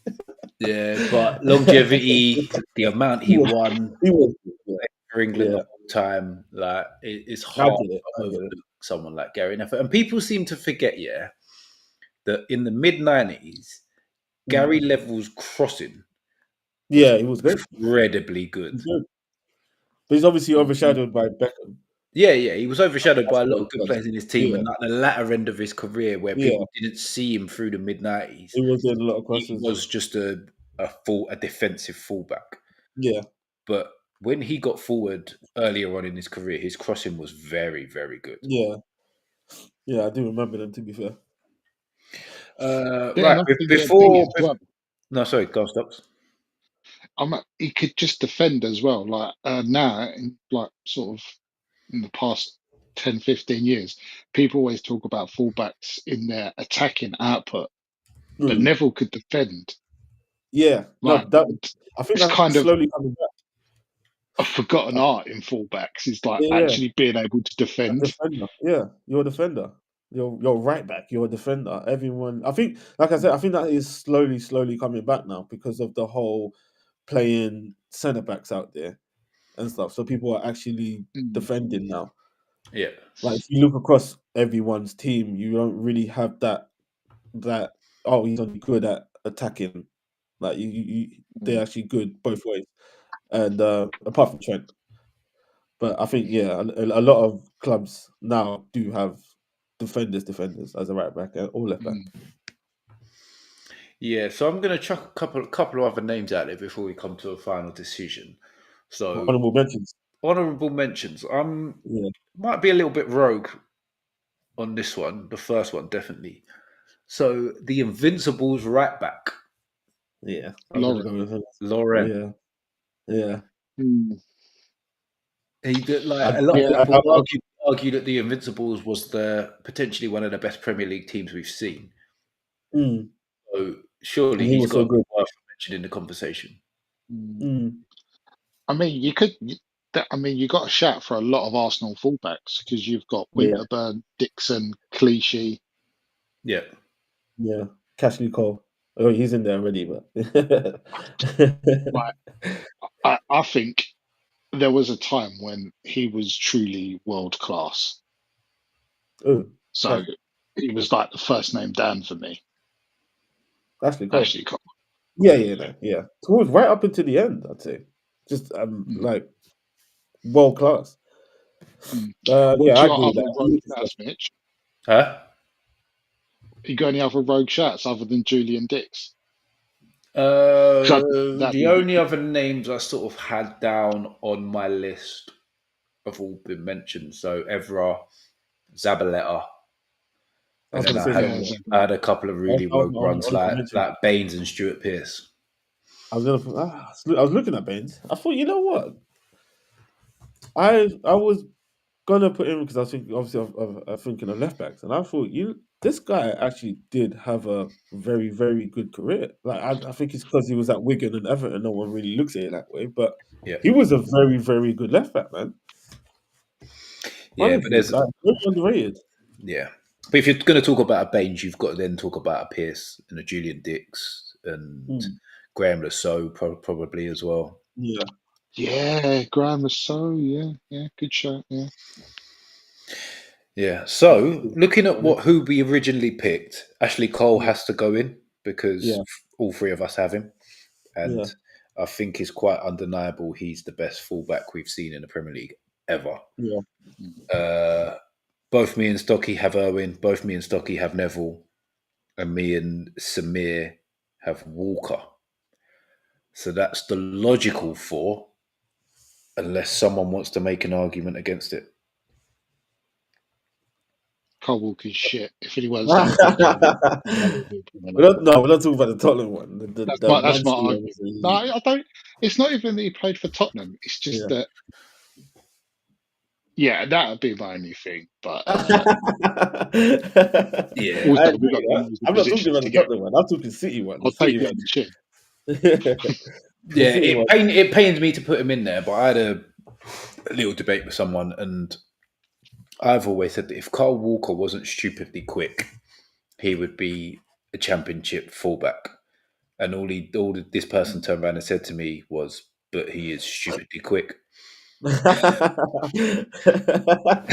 like I mean, yeah, it's like we can do ifs, buts, and maybes for as long yeah, as we want to. The fact is, he's stupidly quick. yeah. Fair So enough. It's part of his Enough. game, isn't it? It's yeah, part of yeah, his game. it kind of shoots down pretty quickly. I just had to put my hands up and say, you know what? I've got nothing to say to that. Yeah, why are you trying to take something away? That made him actually great. Yeah. Yeah. It's like saying if Beckham couldn't cross the ball, he wouldn't have been a Yeah, good exactly. player. It's Yeah. like, all right, yeah, Take away his crosses and his free fair's fair. So yeah, kicks. Oh, that's funny. right. Let's complete this defense. I reckon this is going to be a harder conversation because there's a lot. For me, there's a much bigger list here of Yeah. centre backs. Yeah, that was crazy. For me, it Oh was my crazy. god. Centre It back, was so crazy. I don't know about you lot, but I did spend some time on that one. mate. The honourable mentions list on this for me is mad. Yeah. I'm going to roll with my 4 now. And it pains me now that I read it back because I've got 3 Man United players in my 4. Ooh. So I've gone Rio, Stam, Campbell, Vidic. I knew he was gonna go. I knew it. I was gonna go Vidic, but I knew he was gonna go Vidic for some reason. I thought he was gonna pick Vidic, but I didn't think everyone saw him like that. I definitely saw him as a World Cup players, but Yeah. I've heard a few Man United fans saying he wasn't that good. Like a few years back, debates saying he wasn't that good. I'm like, what? That's As an revisionism, Arsenal man. fan, Vidic was different. he was solid. Vidic They're was saying Rio carried him and stuff. I just thought they complimented each other. They Mm, played 2 different games. Like yeah. Vidic Yeah. did all the grafting, and Rio was a ball playing defender. 100%, yeah. Yeah. 100%. So, Oh, Samir, what have you got? I've gone Sol Campbell, Yeah. controversy. I've got John Terry. Okay. Rio and the Vincent Company. Okay. Yeah. Okie dokie. Interesting. Stocky. So I went Rio, obviously. Yep. I also put in someone who I feel made John Terry the player he was, Carvalho. Carvalho. Oh, you forget Yeah. these names, man. Oh my He god. was Hey, mustard. Yeah. you forget these names. Well, you forget Oh Yeah. these names. We don't. You might have done some. He's on yeah, my list. I'm not gonna lie, I did. I did forget that. I did. I'm not gonna lie, I forgot that. And you That's know what what? that's After the thing. that, There's loads of centre backs. Yeah, Loads. there's loads. That is it. There's I think loads of centre I've backs. filled up a whole page on centre backs, one whole line of centre backs. yeah, and I was always picking them two because they're my favourites. Yeah. Because they're Yeah. both classy footballers. Yeah. Yeah. But like for the other two, it's like there's loads of Man United. So as Mitch said, Vidic, Stam. I suppose you have to put John Terry's name in the conversation. You've got Adams, Yeah. Mm, so Ledley King, Jonathan Woodgate, and yeah. unfortunately their injury records kind of hamper them Yeah. Didn't happen. from No. getting chiseled up in the mountain. Yeah. Mm, I will go. I'll go Vidic, and I want to chuck in a rogue one. Yeah. ooh, I like this. I'm chucking a rogue one. Just no, it's too much. Sod it. I'll go Ledley King. Ledley, yeah. Okay. Yeah. Right. Okay, so at the minute, I've got the guy out there, he's chiseling Rio into the Yeah. face of the rock. Mm-hmm. We also have 2 shouts for Sol Campbell, Do it. 2 shouts for Nemanja Vidic. Outside of them, we have John Terry, Company, Carvalho, Ledley King, and Yap Stam, who have got singular shouts at the minute. Oh, that's crazy. Before That we is. before we go any further, Oh, I'd also like to throw in the names of a few more people. So don't do this to us, man. no, it's got to be done. My head is frazzled right now. I swear. This is crazy. There's too many. It has to be done. So Yeah. we have the partner of Sol Campbell in the invincible season of Colo Torre. Sorry. Yeah. We have centre backs that played for Man City in the Centurion season of John Stones and Danilo. Mm, Mm. We also then have 1-0 to the Arsenal, Tony Adams. yeah. At Liverpool, his whole career, fantastic centre back, Jamie Carragher. Mm. Old school name to throw out there, McGrath. Oh, Premier League winner with Blackburn, Colin Hendry. There's a few other names you could chuck into the conversation. Hugo Ekiog, Ugo We might Ekiogi, we might be Southgate. missing a few more as well. Southgate, We could go on for ages. Bruce, Pallister, Van Dijk. Yeah. Oh, whoa, wow. shit, We forgot Van that name as Dijk. well. That's crazy. You said it last as well. Oh my days. It just loads of centre backs. So That's many. crazy. There is So so wait, how many do we have to many pick? centre Uh, backs to roll out. So at the minute, we have one who's getting One more. chiselled into the stone now, One. which is Rio. We've all picked Rio. Yeah. He's the one getting chiselled in. We've 2 mentions for Vidic, 2 mentions for Campbell. So based off what we've said previously, them 2 should really already be going up Mm. as well. mm. And we've got 1 spot. Out of who we picked personally, you've got Terry, Company, Carvalho, Ledley, and Yapstam. Oh, stop, man. Oh my days. You might have to go with I just thought of Vertonghen and Alderweireld as well. nah, fuck Oh, them. Fuck them. Alderweireld would go up Right. for Tongan for me. Who? Yeah, Vertonghen's a Alderweireld big would go up over for Alderweireld. Tongan, yeah. Nah, they were good. They Yeah. were good. To be fair. Um, Shit. So Wait, before we get into the full discussion, are we Rio's up? Are we happy to go Campbell, Vidic? Yeah, the village one. I don't know. Well, if I'm not we're sure. basing it on what we've said earlier, if Oh two yeah, of because us you have both said picked village, Scott, isn't it? Yeah. they go up, Okay. and All right. Yeah. all three of those. I Well, should have really Rio has 3 shouts. Everybody else has 2 shouts. Okay. So, Yeah, we'll go with Campbell and village then. okay. So, what I'm going to say is Carvalho stocks. What is your argument for Carvalho?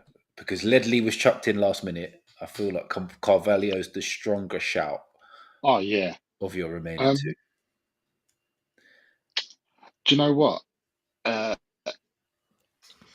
Terry used to grab all the headlines because he'd just head and kick and just do all the grunt work.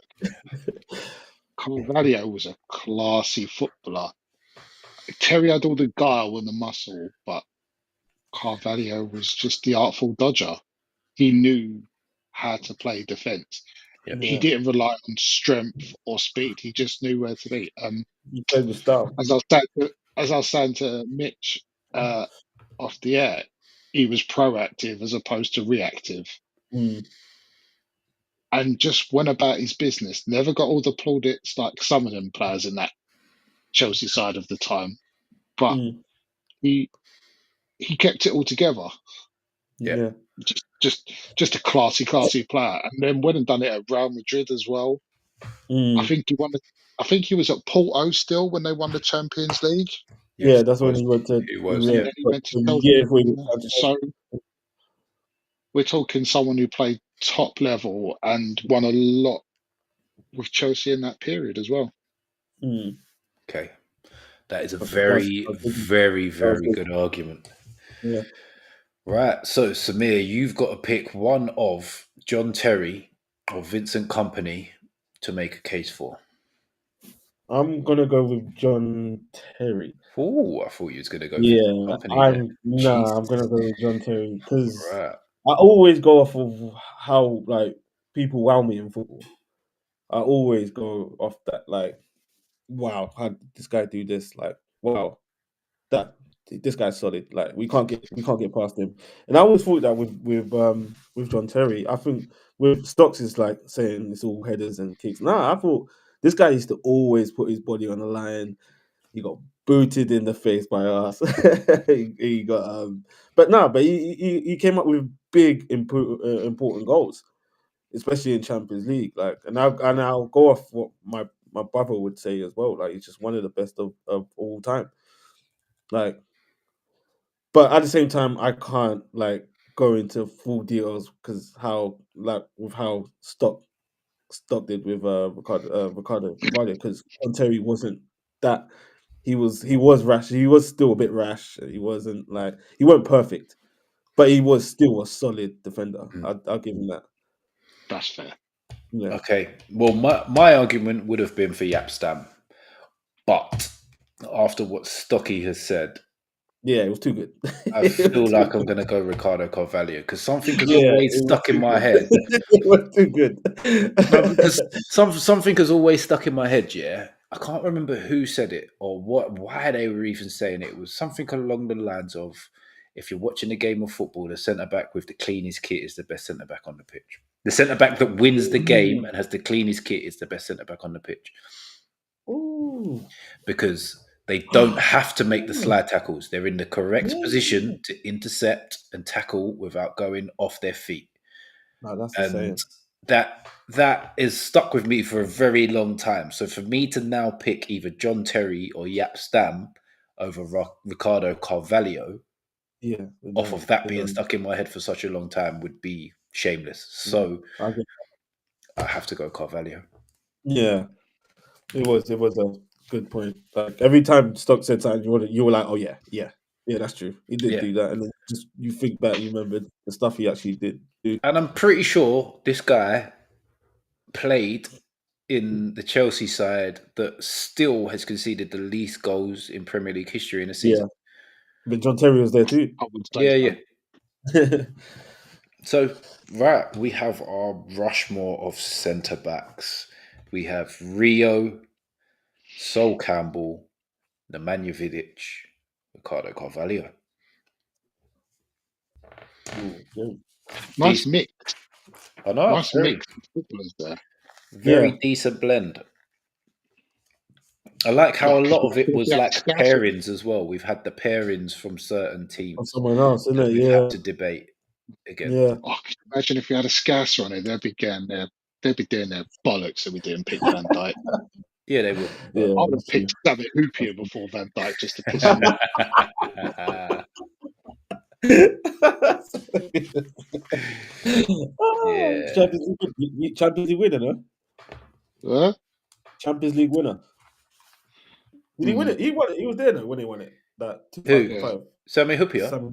Yeah, he Yeah, was there. he Yeah. must have been. Yeah, must have been. Right. This is the position for me. This is the engine room. This is my favourite position on the football pitch. I love a good centre midfielder. Yeah. So many different variations of centre midfielder. You've now got your DMs, which people are calling the six these days. You've Mm. got your eights. You've got your tens. You've got your old schools that played in a two, so they did a bit of everything. Both did a bit of everything. So many different discussions to have. I'm going to go stocky first on this one. Who have you picked for your four? right. So this was extremely difficult for me. Yeah. I had even more than the centre backs. So I've picked a couple of the best and then a couple just because they're my personal favourites. Yeah. So I have gone Patrick Vieira. Mm-hmm. Okay. I've gone Paul Scholes, Yeah. Yeah. Steven Gerrard, Yeah. and David Silva. Oh. Closely followed. I really wanted to make a case for Yaya because it was like a force of nature, but David Mhm. Silva done it for the best part of 10 years for Man City, and it Yeah. was just a pleasure for me to watch him. So I had to pick him. I Okay. even put him behind Mark Noble. Yeah, Nice. surprised by that. Like it. Samir, what are you saying? Yeah, mine will probably be a bit basics. I don't think I'll go for shocks. I've got Frank Lampard, I've got KDB, Yeah. I've got Patrick Vieira and Steven Gerrard. Gerard. Right. Cool. Honorable mention for Yaya Toure as well because he was in, but I weren't going to take out Vieira. Yeah. Fair enough. Right. I'm not taking out Vieira. Sorry. I need to quickly go do something. I'll be back in a sec. Yeah, Okay. that's all right. Yeah. Well, To be fair, we both said Yaya. Honorable uh, mention, man. I That he was so close. substantially, Yeah. I put De Bruyne in a different position. Oh no, you didn't. No, you didn't. Where? Yeah, Oh no, not out there. Not out there. I've put him out wide. uh, I've put him out wide so I could pick some favourite. I know Mitch is going to complain, but I had to do yeah, he's like that's an automatic new fault there. Yeah, I didn't really go with. it. I didn't really go because we could have gone with number tens as well, but I didn't want to do. Yeah, I didn't want to put tens in there. I think we should have done that Didn't completely want to separate. muddy the water. Huh? Didn't want to muddy the water. Yeah, yeah, yeah. Right, I was I going to looked. say, sorry, can you Yeah. remind me of your four again, Samir? Frank Lampard, KDB, Patrick Vieira, and Steven Gerrard. Stevie G. I was going to say, I was very panicked for a minute, but you didn't pick Patrick Vieira. Oh, you know what? It was because I wasn't going to take out Gerrard. I wasn't going to take out Lampard because they done amazing, and we all sat here and called KDB the greatest of all time. So you can't take him out. So it was either between Yaya Toure and Patrick Vieira, and that was always the debate who was better. And I just two completely different players, man. Yaya Toure for me was just he was a monster, man. You know, you would come up against City, yeah, and you would just hope like one player was injured, and it was always him. every time we play them and I see him, I swear I don't think I've feared anyone in my life compared to how much I feared playing against Yaya. Fair. Yeah, honestly. A lot of fair points there. So, my 4. Like Samir said, I had to go KDB. The discussion we had the other week made me think how complete he really is, and he can. Yeah. I couldn't not put him in the list after the discussion we had the other week. Yeah. Patrick Vieira, one of my favourite ever centre midfielders to watch play. Paul Scholes, who possibly is my favourite midfielder ever in the Premier League. And then my last one's a little bit rogue, but I feel he's the most underrated player in Premier League history. Ooh. And it is Gary Speed. Oh! And it is Gary Speed. That is funny. I didn't quite believe it. I think too many people sleep on how good Gary Speed was. I genuinely do. He was a monster. He did everything. Like, he defended well, he passed well, he had a massive engine, he scored goals, he was a problem in both boxes in the air. Like, he was an unbelievably good centre midfielder. Yeah. I just think so many people sleep because he didn't play for one of the traditional big teams. I think people really underestimate how good he is. He was, should I say. Did he get a lot of England? He didn't get a lot of England caps, did he? No, because he was Welsh, but anyway. Welsh, sorry. He's Welsh. He was Welsh. He was Welsh. He won the old. He was He won the old first division with Leeds, didn't he? Yeah, he did. Yeah. Yeah, he was in there with Gary McAllister. Yeah. Another player. Where did he finish? 6cm as well. I remember him at Bolton. So he would have gone Leeds, Everton, Newcastle, Bolton. Yeah. And he was like captain. He was captain at Bolton and Newcastle, wasn't he? I think he was captain at Newcastle. He was for a time, yeah, but only probably while Shearer was injured. Yeah. Oh yeah, Shearer was your captain. Yeah. So let me see if I missed anybody out on them teams. No, that was it. Bang on. Oh, Sheffield United at the end. Leeds, Everton, Newcastle, Bolton, Sheffield United. Oh, okay. 677 games, 104 goals. Yeah, he was like third or something all time, I think. Yeah. To be fair, on that kind of thing, I think you need to chuck in. I know they're not they're not as polished footballers as some we've mentioned, but you've got to say Gareth Barry and James Milner. Yeah. Just for sheer longevity. Yeah, I was going to say in terms of longevity. Both won titles. Yeah. Yeah. In Milner's case, at a couple of clubs. Yep. I think there's a lot of honourable mentions to be fair in there. Yeah. There's so many. Yeah. So obviously Vieira. A bit of a staircase. Yeah, Vieira, like Rio in the last case, is being chiselled into the rock because all three of us have picked him. At the minute, we have 2 for Scholes, 2 for KDB, 2 for Gerrard. Which I'm happy with. I'm surprised by the Lampard one though. I'm surprised none of you's got lamps in there. Yeah, as much as there's so many honourable mentions and a lot of discussion to be had, if we're going on the same basis we have done throughout, that's our 4. Vieira, KDB, Scholes, Gerrard. That's not bad though. I don't mind that. That's not bad. I would not argue that. I would argue Scholes for Lampard, to be fair. Just like. All right, let's do this then. Let's have a little debate on Scholes and Lampard. Why would you argue Lampard over Scholes? I'm always about impact, man. I feel like with impact, I'm always about who's like the loudest in a way on the pitch, who's always like got numbers to back him. And I think what was we talking about last time? I think Lampard is like 3rd all-time assist. I can't remember, 4th all-time Premier League assist. Chelsea's all-time top scorer, scored in big moments in Champions League for them. He had what you call it? He had him and Drogba linked up quite well. I thought, like he for me, he's one of the best top. Well, no, all-time scorers as well. Actually, he's in the all-time top scorer as a midfielder. He's Yeah. like top. Yeah, he's like top 5. Okay. Thing above Henry and stuff. I'm like, wow. As much Like, as I don't like stats to back up an argument, mm, well, I'm not even having an argument with it. To be fair, everybody always uses Lampard's goals as yeah, an argument as to why he should be in these conversations over players. Yeah. yeah, So Lampard is very high on the all-time scoring list. Yeah. So he got 177 goals for in his appearances. 609 games. Yeah, Yeah. yeah. It's Right now, we're yeah, arguing him against Paul Scholes. yeah, Paul Scholes got 107 goals in 499 games.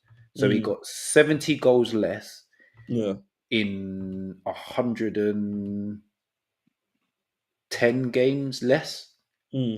So goals per match, yeah. Paul Scholes, 0.21. Goals per match, Lampard, 0.29. Yeah. But I Lampard don't know. basically scored one every 3 games, and Scholes scored one every 4 games, 5 games throughout their career. Yeah. I look at also like all types of goals as well. Lampard scored all types of goals. I don't remember. I don't remember everything. No, nah. Volleys and strikes. Few finishes now. Yeah, I don't know. Scholes used to score like stupid goals. Anything, Yeah. any kind of goals, Scholes would score it. Headers, arriving late into the box, little tap-ins, absolute screamers. That stupid volley against Aston Villa. Yeah, I remember that goal. But I remember I think it was against Barcelona. That ding. It's like a reverse ding, and then I can't remember how he did it. So he's basically facing away from the goal. He's turned. It's like a quick ding over against Barcelona. Like one of the classiest goals I've ever seen from a midfielder. Yeah. Like goals like that. Most goals from outside the box. We had that in one of the quizzes as well. Was it? I think it was Lampard. It was Lampard. Yeah. Yeah. I don't know, but with Lampard, I just don't like. He was tidy. He was a tidy player, but I just look at impact. I feel like for Chelsea, he was always there, like getting winning goals. He was getting winning assists and stuff like that. Yeah, I just basing suppose it. there's an argument to be had, but like my point has always been this whole he scored goals thing. Yeah, is between him and Scholes, it's not that wide. Between it's him not, and Gerrard, yeah, it's even closer. Yeah. When you look at goals per game, it's even closer. Because from the top of my head, when we did this a couple of weeks ago on the rivals, Gerrard's goals were something like 0.25 per game. So Lampard scored every 3 games, Gerrard scored every 4 games, and Scholes scored every 5 games. Yeah. I think out of the three, Lampard was more advanced anyway. Yeah, and that was my argument at the time. Lampard had a base to go and score goals. Yeah. Gerrard and Scholes were more complete in what they had to do during the game. And then Scholes, in the last part of his career, played DM. Like when Ferguson called him back, he was the holding midfielder. Yeah. Like, and that's why I look at him above the other two, because he could, like when they went to England, he got shifted out to the left. Yeah. Gerrard got shifted out to the left, and someone turned around and said, well, maybe Lampard was just better in the central position, so they had to shift. And I was like, well, maybe Lampard couldn't play on the left. He didn't have the ability to play in the position. Yeah, I don't think he ain't got that. So for me, they were more like even when Gerrard came through, like we had a little conversation about Lewis Skelly earlier, playing left back, but he's actually a centre midfielder. Gerrard started out at Liverpool as a right back. Right back, yeah. Before he moved into centre midfield, because he's adaptable. Yeah. Paul Scholes, in that great Man United youth team that all came through together, was a striker. Yeah. And then they wanted to play him 10, but they couldn't fit him into the team, so he had to adapt to play 8. And then he adapted again to play DM. Yeah. Scholes Lampard played centre mid pretty much his whole career, right? Yeah. And he had he had Claude Makalele behind him. Yeah. He had Essien behind him. He had Michael Ballack behind him at times. Like the players you're going through different different names at different times as well. So that shows you how much Lampard hung in there. Yeah, but he hung in there. But he had an elite base to go and score goals. Yeah, At Gerrard's time at Liverpool, I yeah, reckon we could name Oh, it doesn't stinkers. 4, 5, 6 elite midfielders that Lampard played with that could be involved in this conversation. Yeah, so yeah. we talk about. Did Lampard ever play with Kante? Was he still about? No. I think he did. I think he did. Kante's first season. Let's leave him out of Ah, it. Let's leave him out. So on the list that I wrote down, Lampard would have played with Claude Makelele, Michael yeah. Essien, and Cesc Fabregas. He played with Fabregas. Oh yeah, yeah. If he played with, Yeah. I'm So saying he played all with. of them players would have played behind Lampard. Yeah, Gerrard would have played with Alonso on my list. That is it. No. Mascherano at a point. Yeah, but Mascherano doesn't fit in this He doesn't- conversation, does he? No. Let's be fair. And then Yeah, fair enough, Scholes. yeah. He's Roy played. Keane. He played with loads on this list, Roy but I Keane. just feel that Scholes was just more complete. Yeah, you might be right on that one. You might be right on that one. I just like I said, I always look at football and I think who grabs my eye. And yeah, Paul Scholes Okay, one of the fastest in the league, but I'm always about impact for club and country. all right. So one last point on this before we actually make a final decision. Yeah, you say Lampard's impact.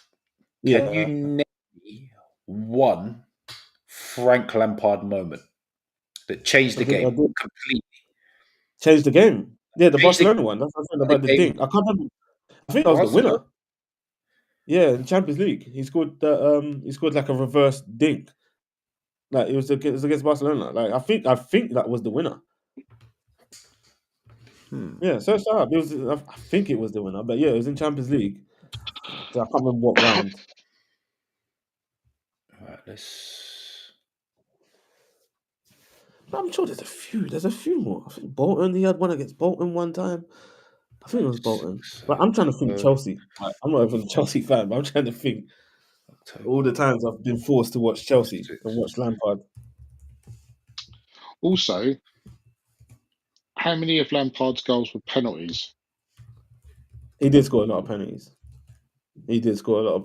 It's sad. It's a But fact. he also scored a lot of free kicks. He also scored a lot of bangers, a lot of headers. You know, back post tap-ins. Yeah, that's what I mean. He scored all sorts though. Left foot, right I foot. mean, I've He I've scored not in said much because I don't think I could. I don't think it's close for me personally. It's going to be I'm sure he scored in the Scholes. Champions League final as well against United. They did lose that game, to be fair, but against United, Ronaldo scored and he scored. I can't find this Lampard goal. What year did Chelsea win the Champions League? It weren't that year. It was before. It was way before that. Oh, They faced Barcelona a few times. Goal versus.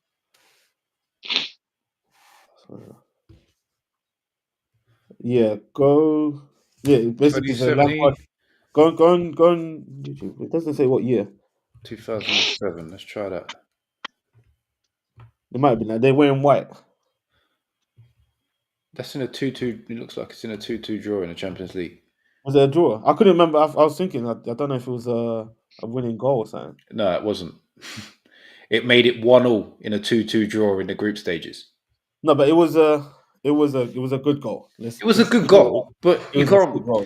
I can't remember what I don't even think that fits into the category I was talking about. So, yeah, no, you're like, talking about. you think I about just didn't know what the score was in that. what was did Man United win the Champions League that year where Scholes scored that ridiculous goal to knock out Barcelona? Yeah, they won it. Basically, no, if he smashed one into the top corner from 25 yards. Pretty sure they went to win the Champions League that year. Yeah, that was a big goal as well. If we didn't roll into Steven Gerrard, like he did 2 in the same tournament, like Olympiacos, he scored a banger to keep him in it, and then in the final, he scored the first to turn the game around against AC Milan. Like, I genuinely can't think of any Lampard moments like that. It's because I can't really remember the scores like that with Chelsea in Champions League because they had big games, and I'm sure he scored a few of them. But it's like you said, I have to remember a minute. I have to, like, if What he's I that would say good, I about have to. Lampard, he was consistent in doing what he does. He Mm. would time his runs late. Yeah. He'd come in on cutbacks and always sweep them in, Mm. which is, to score that many goals over the years that he did is Mm. good. But I just goals had a bit more nuance about his game. I mean, Yeah. when he first started, Scholes used to do that for fun. Yeah. Like Score he was goals. Yeah. almost, Early on. yeah, Yeah. Yeah. almost like Paul Scholes scores goals. That's what Yeah. they used Yeah. to say when he first come in. Mm. And then, like Mitch said, he evolved his Came game back to it. throughout. Yeah. Whereas, That's a good shout. You know. because that's what was demanded of him. Whereas Mm. teams were set up to make sure Frank Lampard could score goals. Because other than that, perhaps if he wasn't scoring goals, would you say there'd be other players you'd have there instead of him? If you just wanted him to score goals, he was a perfect midfielder. But could You want he the other could he stuff. dictate a game Yeah. like Scholes would? Nah. He never dictated the game like that. No. Mm. But it's like I don't know. He's more known for always creeping in the box and Yeah, scoring goals. getting He's known for assists. scoring goals. Yeah, he's known for scoring goals, and I don't know. I just feel like Where I that's feel like the other people we're talking about putting up on this Rushmore, like yeah. they're known for a bit of everything, and they're known for when your team's not performing, Mm. being They able put to you out of it. drag your team Yeah, into a game. It doesn't have to be a goal. It could be like a 40-yard pass on the money for someone to do something. yeah. Like Vieira would literally drag the team by driving. Same Run through. KDB could do a similar thing, but they could all drop in, get the ball, do a little bit, and then potentially then get on the end of something as well. Where Lampard had Mm. to wait for all of that other stuff to happen Yeah, to be on the end of. I mean, yeah. to be You're right. honest, I'd have Roy Keane. I'd say Roy Keane before Lampard in such lists. Yeah, I would. Yeah, Myself. I would as well. If because I changed my mind very late from Roy Keane to Gary Speed, Yeah. Mm. just because I felt like he needed a mention for how underrated he was, and I Mm. didn't feel like Keane or Speed would actually go up on Mount Rushmore, so I Yeah. would give Speed a mention. Okay. Yeah. Mm. You know what? I'll agree with you lot on Skulls because obviously, yeah, both of them are class players. But you're right on like they had more to their game as well, including impact. Yeah, Not as much as Lampard, but they did impact the game plus have more to their game. So yeah, I get where you're going with Scholes because I think he's one of the greatest of all time as well. yeah. And yeah, I think we should go with Scholes. Fair play. Yeah, Fair play. Couple of honourable mentions. People like Luka Modric, Alonso, Paul Ince, Claude Makalele. Claude Fantastic Makelele. players in their own right, but probably just a level below. Like apart from Claude Makalele, he probably could have fully been in this conversation. If someone had mentioned him, we could have had a good discussion about that. But the others are probably a Yeah, level below what we've been talking about, to be fair. we're all looking at going forward, I innit? would We're not say looking at the defensive side. Claude Makelele, I'd say he would have had to be here a bit longer than he Longer, was. Like yeah, it was an impactful time. I'd Mm. say a bit longer, yeah. But preferably. when people start calling a position after That's, you, that's my argument. Yeah, that's crazy. Mm. you've That's my kind of argument. There's no one else that has that. you Nobody. kind of got to be in a discussion, innit? Yeah. No, it's real. You can't. No one has that. If anyone dared to like try and call a position of someone else's name today, we'll be like, no, you can't fucking do that. You can't. Yeah, You can't do exactly, exactly. But that. Like it's not happening. Like how can you have a position the Claude McLeary role? Yeah, oh that role. yeah, Like how? that is it. Shows how elite it was. To be fair, It but happens on I'll say very few occasions. yeah. I'd say honourable mentions as well for Fabregas and Rodri. Recency bias. Shit, Rodri, Fabregas. Rodri Yeah, was yeah, class. yeah, yeah. To Fabregas. be fair, Ooh. I worked from the bottom up doing my honourable mentions, and Fabregas and Rodri are just below everybody we've just spoken about on Yeah, the list. yeah.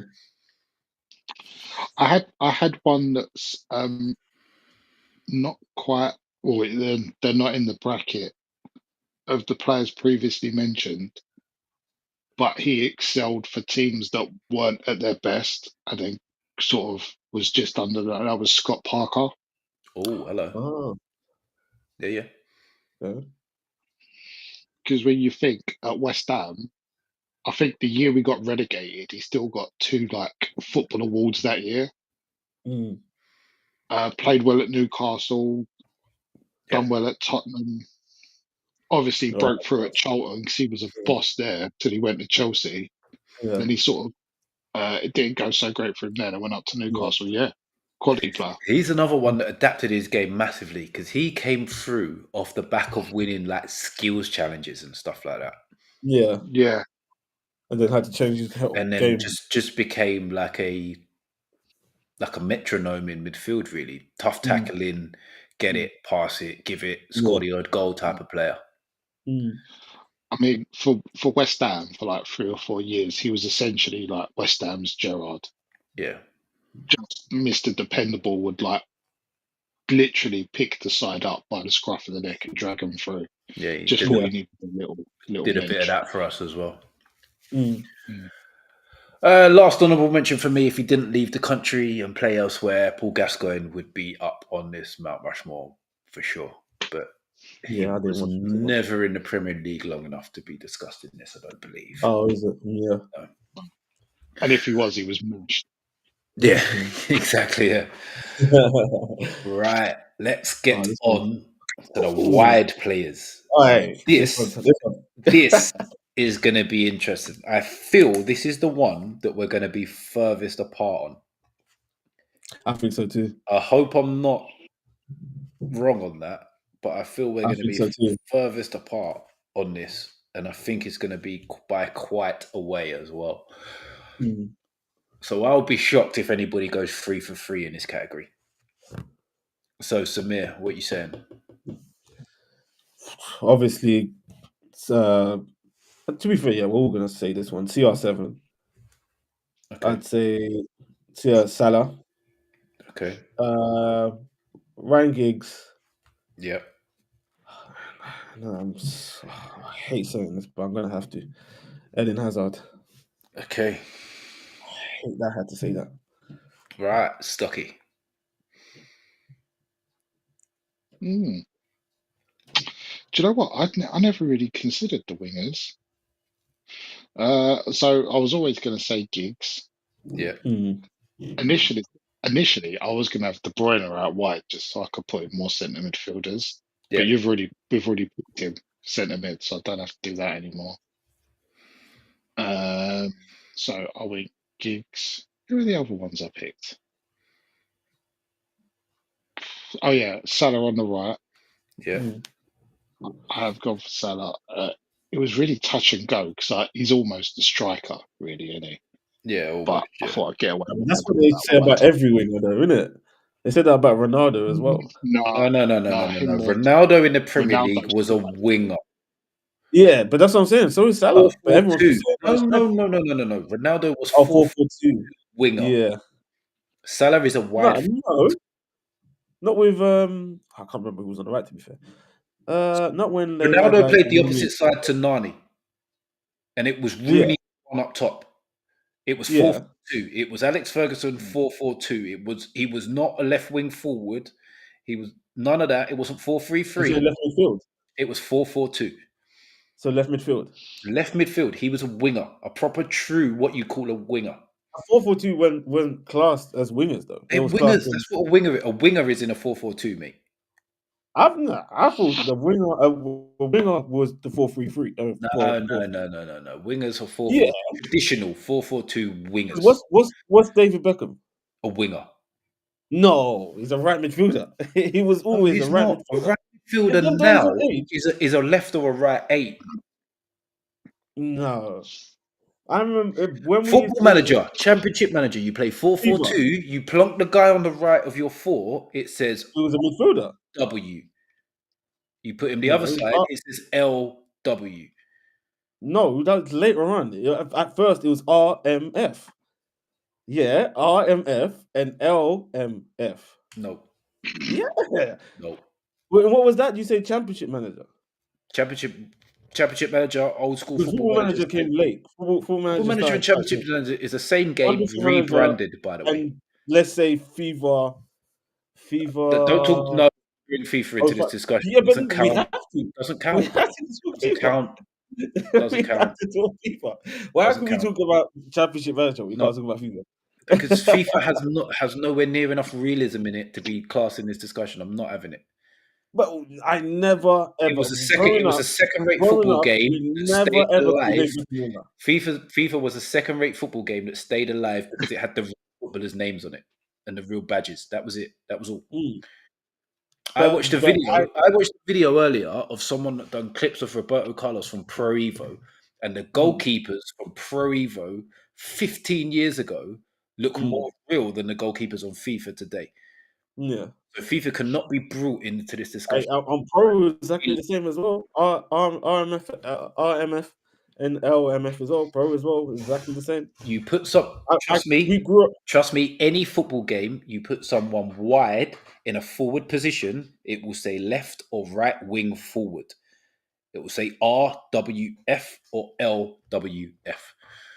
It will at no point say LW or RW. Later on it did. But well, now it would. Now it would. No, it will say left or right wing forward. Forward? Nah, it's RW and LW, no? Now, today. Well, I don't play any of these games now, so it might say. Yeah, no, but now I'm just saying in life, like I never grew up saying David Beckham was a winger. I grew up calling him a right midfielder. Perez, left midfielder. It wasn't until the Ronaldo started coming and everyone started calling them wingers because they tried to call him, like I said, like the whole conversation started because they tried to call them strikers. So that whole thing changed. We're like, no, he's playing in left midfield. Okay, let's start calling it wingers. I think that's how I grew up on. For David Beckham in the 4-4-2, it was right midfield and left midfield. No, it never was, man. I didn't know. We're never going to mate. I was a left winger for most of my young life, and guess what? We never played 4-3-3. I played on the left wing, and I never played in a 4-3-3. Yeah, it was Mitch. You're playing left wing on the left of a midfield four. I was a left winger. Yeah. I had to get back. I had to support my fullback. I didn't stay high. It wasn't none of that. Yeah, see, all that nonsense. That was never part of a 4-4-2 though. Having to get back and stuff like that. That didn't come until recent generations. Having to get back as a winger. Yeah, wingers defending and shit like that. Like I used to say, they were right midfielders. Up until like the end of the 90s, all wingers had to get back, Samir. No, but it weren't as strong. It weren't like demand. Like it weren't like it is. Yes, it fucking was. Today, you thought it fucking was. The only reason you probably didn't notice it because the fullbacks didn't get as far forward. But as a winger, you had to get up and down. Like this, let's not pretend this wasn't the case because I used to play the position. I know. No, man, we have to. You had to cover ground. We looked at football completely different. We looked at football completely different because like I said, like I remember we grew up and we was calling David Beckham a right midfielder. I don't remember the whole tracking back thing until I'd say. So basically, what you're trying to say is a lot of people just used to play 4-2-4. Like that's not the case. No. So if your wingers don't track, you're playing 4-4. No, I won't. I'm saying that maybe they did track. I'm saying maybe they did track, but I'm saying they weren't in demand. They weren't like, oh my days, that winger didn't track back. Like now it's completely. Like, now you notice it more because fullbacks get forward more. Yeah. But wingers always had to get back in. That's what I'm saying. But you weren't really too focused on that back in the day. That's all I'm saying. I didn't know about. I was because I had to play the position, but cool. Right, let's get into this actual discussion now because we've gone on a mad tangent. Stocky's only given us 2 players and he's falling asleep. Right. I'm gonna keep this short and sweet. I got one more recent, one old school. Steve McManaman, because he was a proper winger, and Gareth Bale. Mm, yeah, honorable mention was Gareth Bale to me. For me. On my Okay. list. Oh shit, you haven't done yours, have you? My choices are with that. He's rubbing his forehead. You haven't done yours, have I you? didn't think anybody would go 3 for 3, and the player I didn't want to go 3 for 3 has gone 3 for 3, Yeah. which is fucking annoying. So I've also gone Ronaldo. Yeah. I've also gone Mo Salah, which is the one I didn't want to be up there. And I've just realised that I've actually gone quite Liverpool heavy, which is making me want to change. Ooh. Mm. So I I'll tell am. you what, if it makes it easier, Don't say it then. I Don't can. say it. No, I'm going to change one. I'll I'm going to take change one. Salah and I'll put in Trevor Sinclair. I've changed mine now. So my other Liverpool player that I'm going to keep is John Barnes, Ooh. and the fourth of my four is David Ginola. So obvious. Yeah. I knew he was gonna pick that one.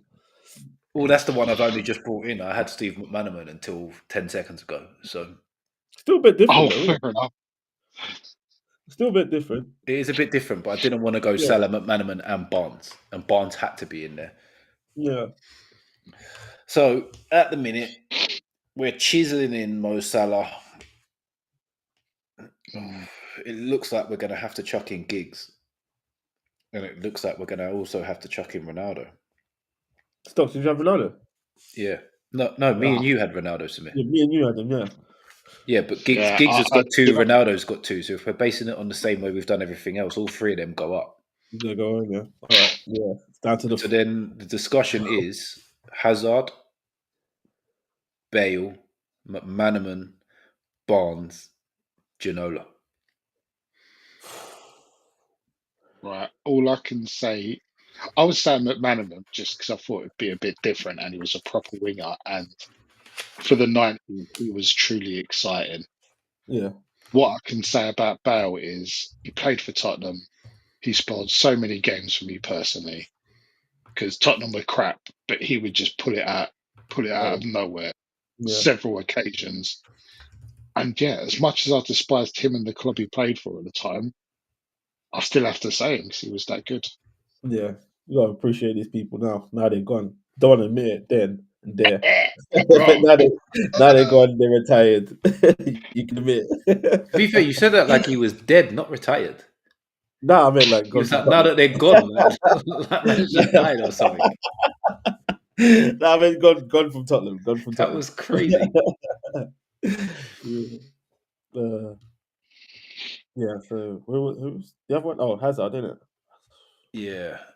I, Oh. Hazard one was hard. You know, I changed that one last minute because I thought if my brother watches this, he's going to be fuming because my choice was actually, it's, again, recency bias. My choice was actually Son.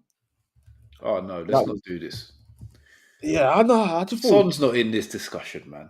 I think he is, man. No. I think he is. Sorry. Only based off, I'm sorry. I hate Tottenham. I hate Tottenham. Like, listen, I hate Tottenham. But I had to appreciate him. Like, Nah. I had to. Because his dribbling is crazy. His goal scoring was crazy. I thought in big moments, I don't think there's too many that did better than him. Like big moments. Yeah. I don't know. I don't think Really? there's too many, man. I don't think there's too many because he constantly had big moments, winning goals. It's not like it's hard to even remember them. But he has. I think Champions League as well against City. I think he was a big part of that. I've just seen him kill off a few teams, man. His finishing as well. His finishing was ridiculous. What am I doing? Stop me! Stop. I genuinely can't say. I can't Oh, understand stop why me, you're man. making this argument because it It's, makes it's only based off like like I said. I hate Tottenham. I hate their players. it Look at feels me like you crumple. fall into like a Lampard thing here for me. That Yeah, man. Because I always look at it's not even in this bracket.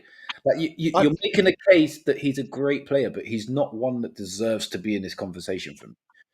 I don't know, man. I think he I does, don't man. think he's even that close. What about Sadio Mane? Sadio Mane is well above Son. Okay, don't know, man. Not Miles above well. Son for me. Not Mahrez, well. He's above. He's above, but I think well above is a stretch. what did we just I'm say? gonna say Mane, Sterling. Mm. Sterling, Mahrez. Sterling as well. Sterling These guys are above Son for me.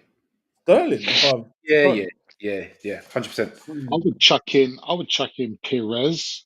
Perez over And Yeah, Beckham. yeah, we can do that. We can do that, Stocks. We can do that. The conversation of Son is. I'm not denying that he's a great And player. He's been great in the Premier League, but this is like a top level Mount Rushmore I conversation. know, but we also spoke about longevity as well. Like he's kind of in that bracket as well, He's no? been here this long. He's been here this long. What has he Yeah, done in the because yeah, league? What has he done? in terms of winning, but he has won top scorer one time. Yeah, he's won a golden boot.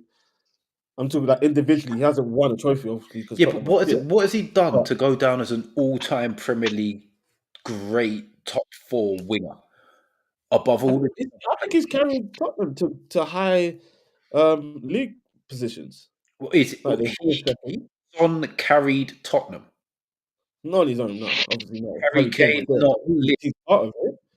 He's part of it. Them two had a partnership. They're top two.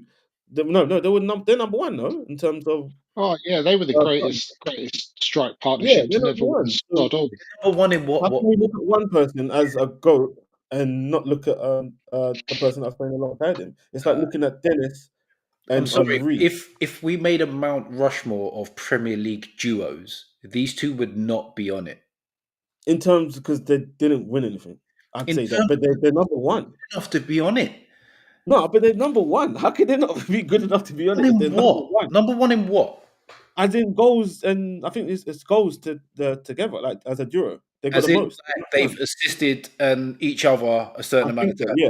I You think so. do realize that number two on that list now, currently, is Jacob Murphy and Alexander Isak. Let's not do this, please, Sorry? because The like hell did they wait, what? so. No, we need to check the record Not book because this pretend. ain't I'm Let's not saying pretend I'm that we can so have a deep. discussion based on that I'm because wait, Jacob above Murphy Andy is Cole, nowhere above near this. wait, hold up. I'm talking about the list with like Andy Cole and Dwight York and People that have Thierry Henry. assisted each other most times in the Premier League. Yeah, that's what we're talking about. That's the list I that came think we've combined with goals very as well. huh? I don't know. What is that list? Don't talk to It's me about Jacob Murphy how and many Issa. times they've assisted each other. That is the list. Like goals they've created by assisting each other. Is that the list? That's the list you're talking about. It's the only list that they're the top of. I think it might be goals and assists, no? And Like, yeah. you know what? It's a false list Oh, you're right. because You're right. assists past a certain year barely even count. Wait, so you're going to tell me that Jacob Murphy and Isak Alexander is Isak, above? a second on that same list you're talking about. Wait, they're above Drogba and Lampard. Yes, They're above Henri and Dennis Bergkamp, yes, and they're above Andy Cole and Dwight York yes, in the list. yes. Did you not hear what I just said? Where the hell did that come from? Assists in the Yeah, Premier League are yeah. not accurate past a certain year. Okay, yeah. So you look at players that played sort of pre 2001, their assist stats will nowhere near be accurate because no one kept track. Mm. They've just had a guess at a load of players. Okay, yeah. So this stat, I don't even include this stat when we're talking about the whole Premier League period because no one counted assists like they do now. No one cared. No, you might. Yeah, you might. Well, to be fair, they pointed. Like They no kind one of did. cared. No one cared at a certain point. When look, trust me now on this. When me and Stocky were in school, Mm. no one ever had discussions about who had the most assists. Yeah. I get that. It was all goals. We all Mm. spoke about goals. No one cared Oh, about yeah. the assist. Mm. But Right. You you've two, had you your two need to cameras. hurry this up. You two have been banging Oh, on shit. so long. My earphones are going to die soon. Yeah, Yes. yeah. Sorry, Right, sorry right. about Let's get this wrapped you. up. We've had 2 minute Stop 2 minute debates. to me. Let's just get this And through. you know the funny thing is, the Son one was just an honourable mention in a way. It weren't No, like Oh my you went way too deep. Pause. But okay, so we have Salah, Giggs, Ronaldo. yeah. Son's not in this conversation. I've removed Manola from Thank the conversation. I've just realised John Barnes barely played any Premier League games. He's removed from the conversation. We now have Hazard, Bale, McManaman. Ooh, I'd say it's between Bale and Hazard. Oh God, I yeah, want it to be McManaman, but I'd say realistically, you have to have it between Bale and Hazard. Okay, yeah. so I am gonna go if I have to pick between the two. Gareth Bale. Oh, I'm surprised by that.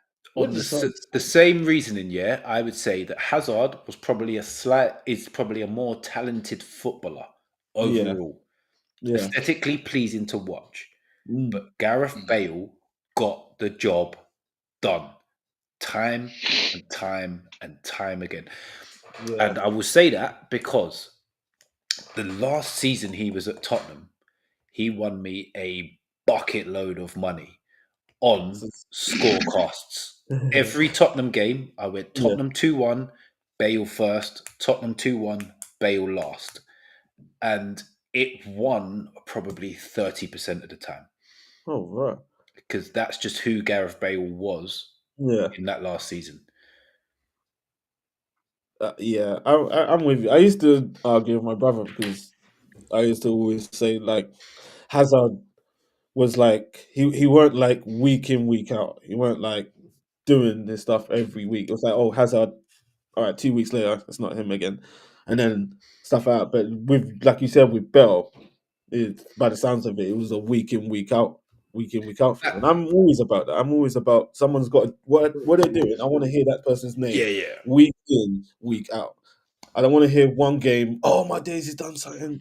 We're like amazing, and then 5 games later, he hasn't done anything. Like See, I'm not. Hazard for me, yeah, is probably one of the most naturally gifted players we've ever seen in the league. Yeah, yeah. He's one of them that it's going to sound weird because one of them didn't like the second player I'm going to say didn't produce to the level that Hazard did. I put him in a bracket with someone like Ben Arthur that had the natural talent that could have took them Oh to a yes. level Oh to yeah. be challenging for Ballon d'Ors Yeah, yeah, if yeah. they just wanted to be just a football player. Mm, But they wanted to do too many other things, and talent got them to a certain point and didn't take yeah. them to the next echelon that was like stratospheric rather than Mm, elite. yeah.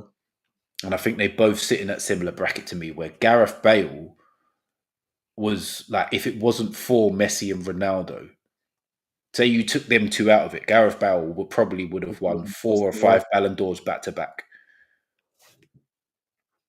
Yeah, but but then you're going to that Real Madrid side, no? Or are you talking about the No. Tottenham Even at top, I reckon he probably would have won it his last season at Tottenham as well. Ballon d'Or? He was that good.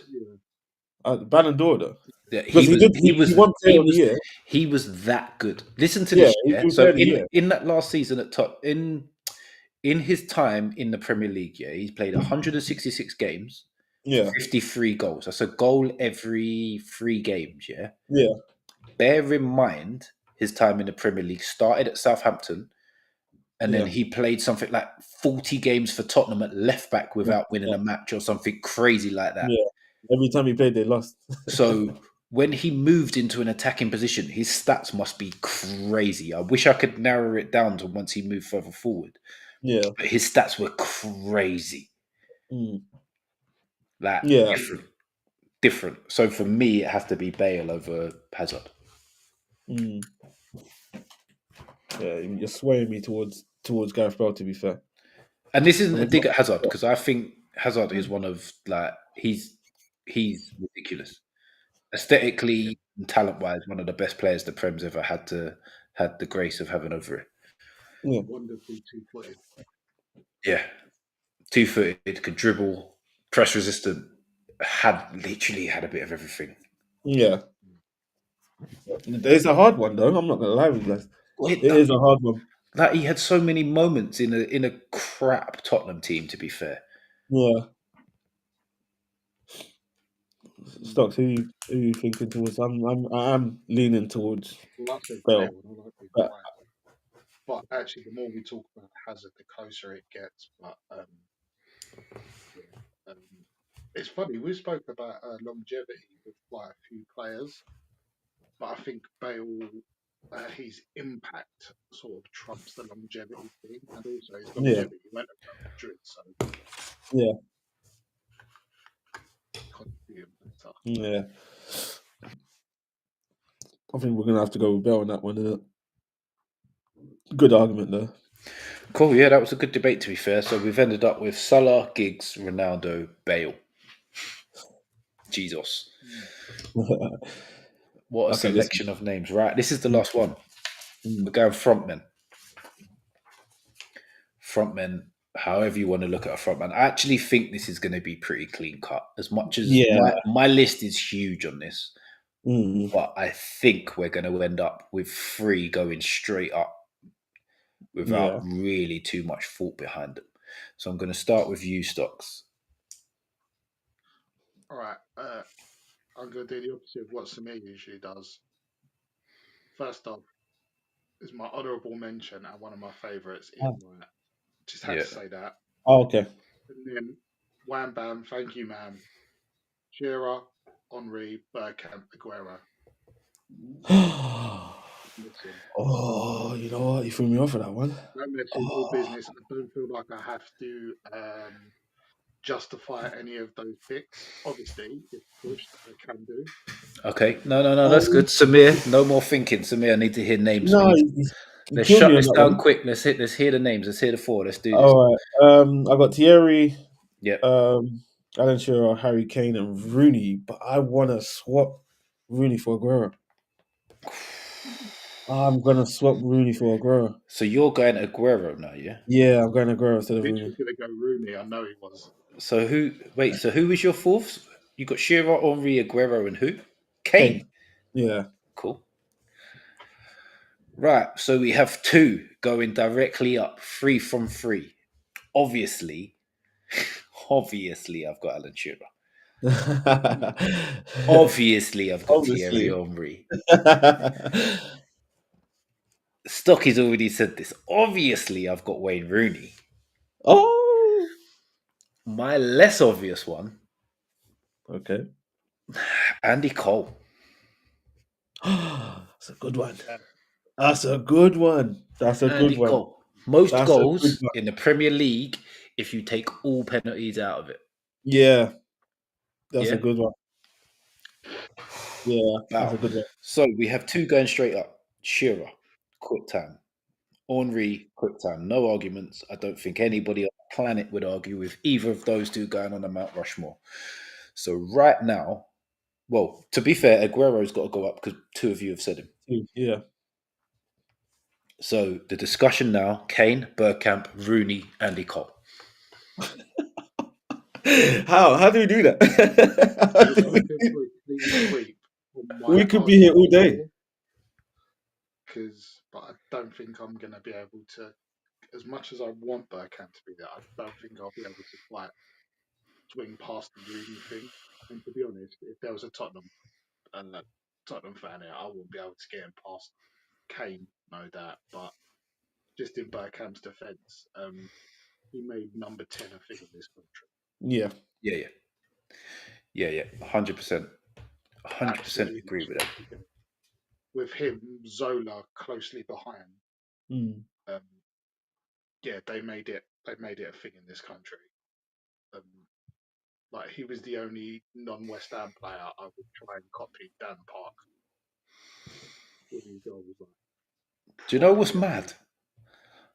Looking at the list now, what's mad to me is that no one has gone for Cantona. Yeah, didn't really catch. Yeah, I didn't really catch That is Cantona. mad for me. I didn't catch Cantona by name. Yeah, by name, but but I didn't catch him. but we are where we are, yeah. So I can see the arguments for all of these players. Yeah, it's crazy. But I just look and Rooney is the standout. He might be, you know. Like I'll go you could Rooney. argue on this if you argued on like similar types of thing, you could argue Bergkamp to Rooney Mm, of this what Bergkamp does and Rooney doing similar things to Bergkamp. yeah. You could go to Harry Kane. You could argue what Harry Kane does against Rooney doing similar things to Harry Kane, and there's a discussion to be had. Mm, And it's just like, how can you put the guy in them two completely different brackets and have a good discussion of who is better at it when it's their yeah. thing against Wayne Rooney? And there's a discussion to be had in both situations for me, which makes Rooney the standout. Because Mm, as much as we are now talking about front players, he did it in various positions. He did it as a he nine. did. He did it wide. He then did it deep later in his career.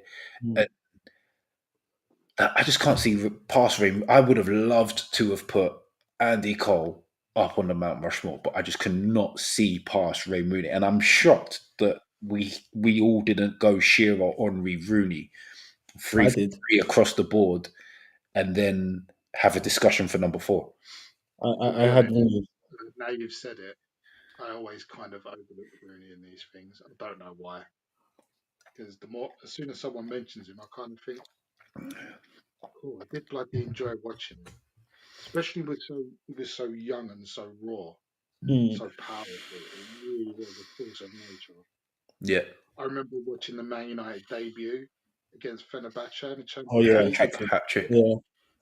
and we're like, oh, and yeah, You just knew yeah, from then, innit? You to like it was almost oh fuck, Like they got one. we've spoke about moments a lot over the last month or so on the pod. Yeah, Mm, Rooney has more moments than any player I can Agreed. remember in Premier League history. His first goal against Arsenal, the hat trick yeah, is not the Premier League, but the hat trick against Fenerbahce, the yeah, volley against Newcastle when he's arguing with the ref, yeah. That was halfway whoo, like 3 times. whoo. The overhead kick against Man City, Oi, the pass for Robin van Persie against Aston Villa. on my days. Like You're just hitting us. You're just hitting us. these are just like off the top of my head. Yeah, it's fucked Wayne up. Rooney, even Yeah, away from the Premier League, that madness that he did in the MLS, where he tracked 50 yards, won a tackle, pinged in the cross for the assist for the winner. Like yeah. he was just different. He Wayne was. He Rooney, was. that Euros that we would have won if he didn't get injured. Mm, I don't even think that's like a potential. It would have happened if he didn't get injured. I think so too. I agree. Like he destroyed Thuram. No one had Mm, seen that done to Thuram, and he was like 18 at the time. yeah, Mm.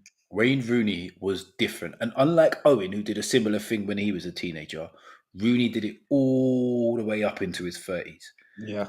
For his whole career, the most successful team in the country in our lifetime, he is their top goal scorer. Oh shit.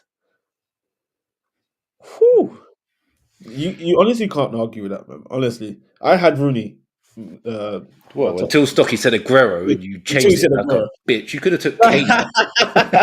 I ran. I ran. I thought, damn, What's the because weird? nah, because Everybody likes Aguero Stocky was fans, isn't something different, man. That guy was the most annoying player. But like I look at Aguero.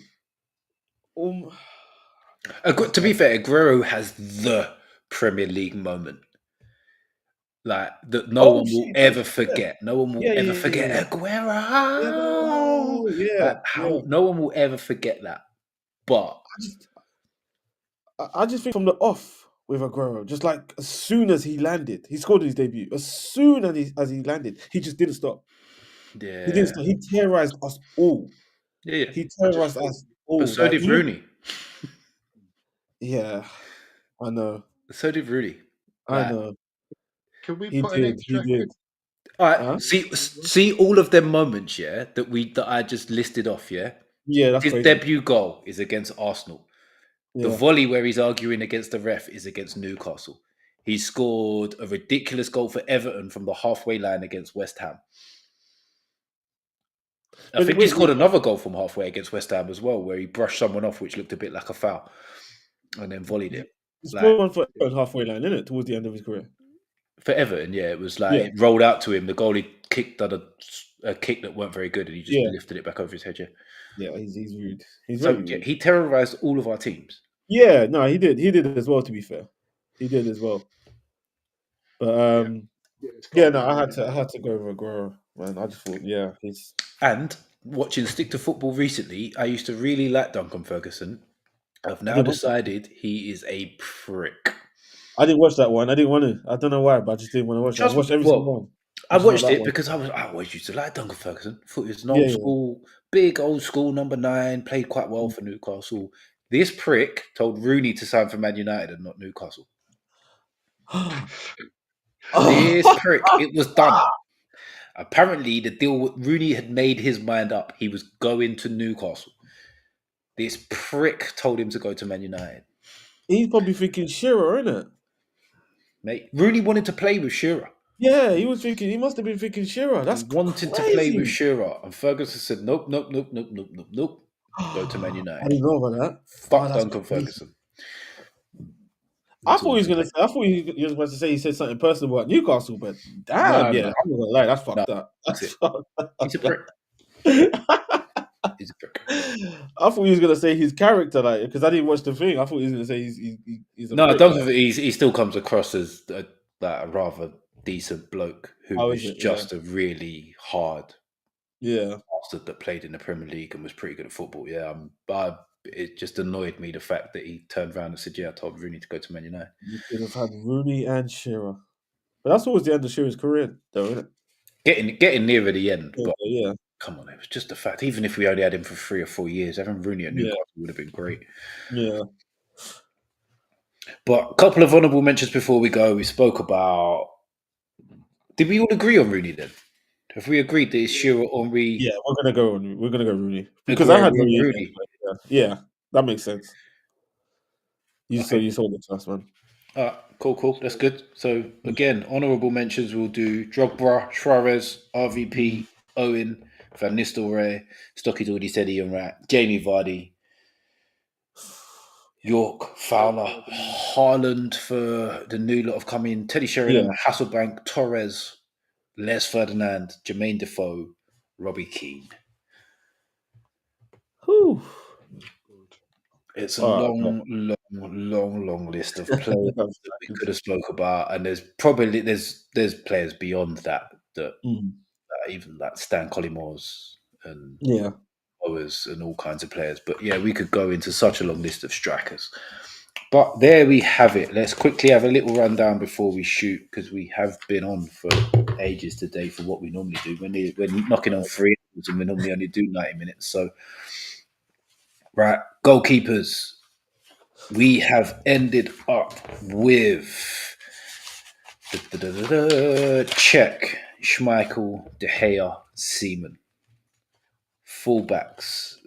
We have actually ended up with 2 left backs and 2 right backs. So add Ashley Cole, Irvin, Neville, and Walker. How did we do that? And then in centre back, we have got Rio Ferdinand, Sol Campbell, Nemanja Vidic, Ricardo Carvalho.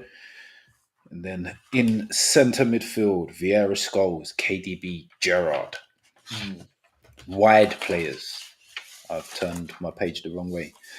Salah, Giggs, Ronaldo, Bale, and then up front, Shearer, Henry, Aguero, Rooney. That is our all-time Premier League Mount Rushmores by different positions. I would have loved to have been able to create images to go with that, but that was never going to happen while we were on stream. Yeah. So maybe I'll get them up and get them in at another time. Samir, you've got anything to promote before we head off? Yeah, pray for Arsenal to win Champions League, guys, please. Would like to support. I would like to follow that by saying I cannot co-sign what Samir just said. We need it, man. We need it. Come on, guys. Not co-signing that. Thank you very much. But no. Nah, but no. To be fair, that was the most fun I've had doing that. I think that was a perfect Mount Rushmore. Honestly. Yeah, to be fair, we've done well. God forbid if we had more than 3 of us here, how long we would have gone on for. Oh, you know what? That's true. Jesus, that would have That's been a true. long show. By the way, I've been playing some Pro Plus. Stocky, do you want to pro tomorrow evening? Spurs Kings TV. What are you saying? What are we doing tomorrow evening? Yeah, SpursKingsTV, where no doubt me and Mitch will be rushing through all the contentious VAR decisions tomorrow before we go on. Yeah. Was there a lot though? I don't remember hearing too many this weekend. I I don't think remember there's, hearing there, too think many. there's, I think there's about 4 or 5. There's 2 from the Newcastle game I can think of, but I think there's going to be about 4 Okay. or 5.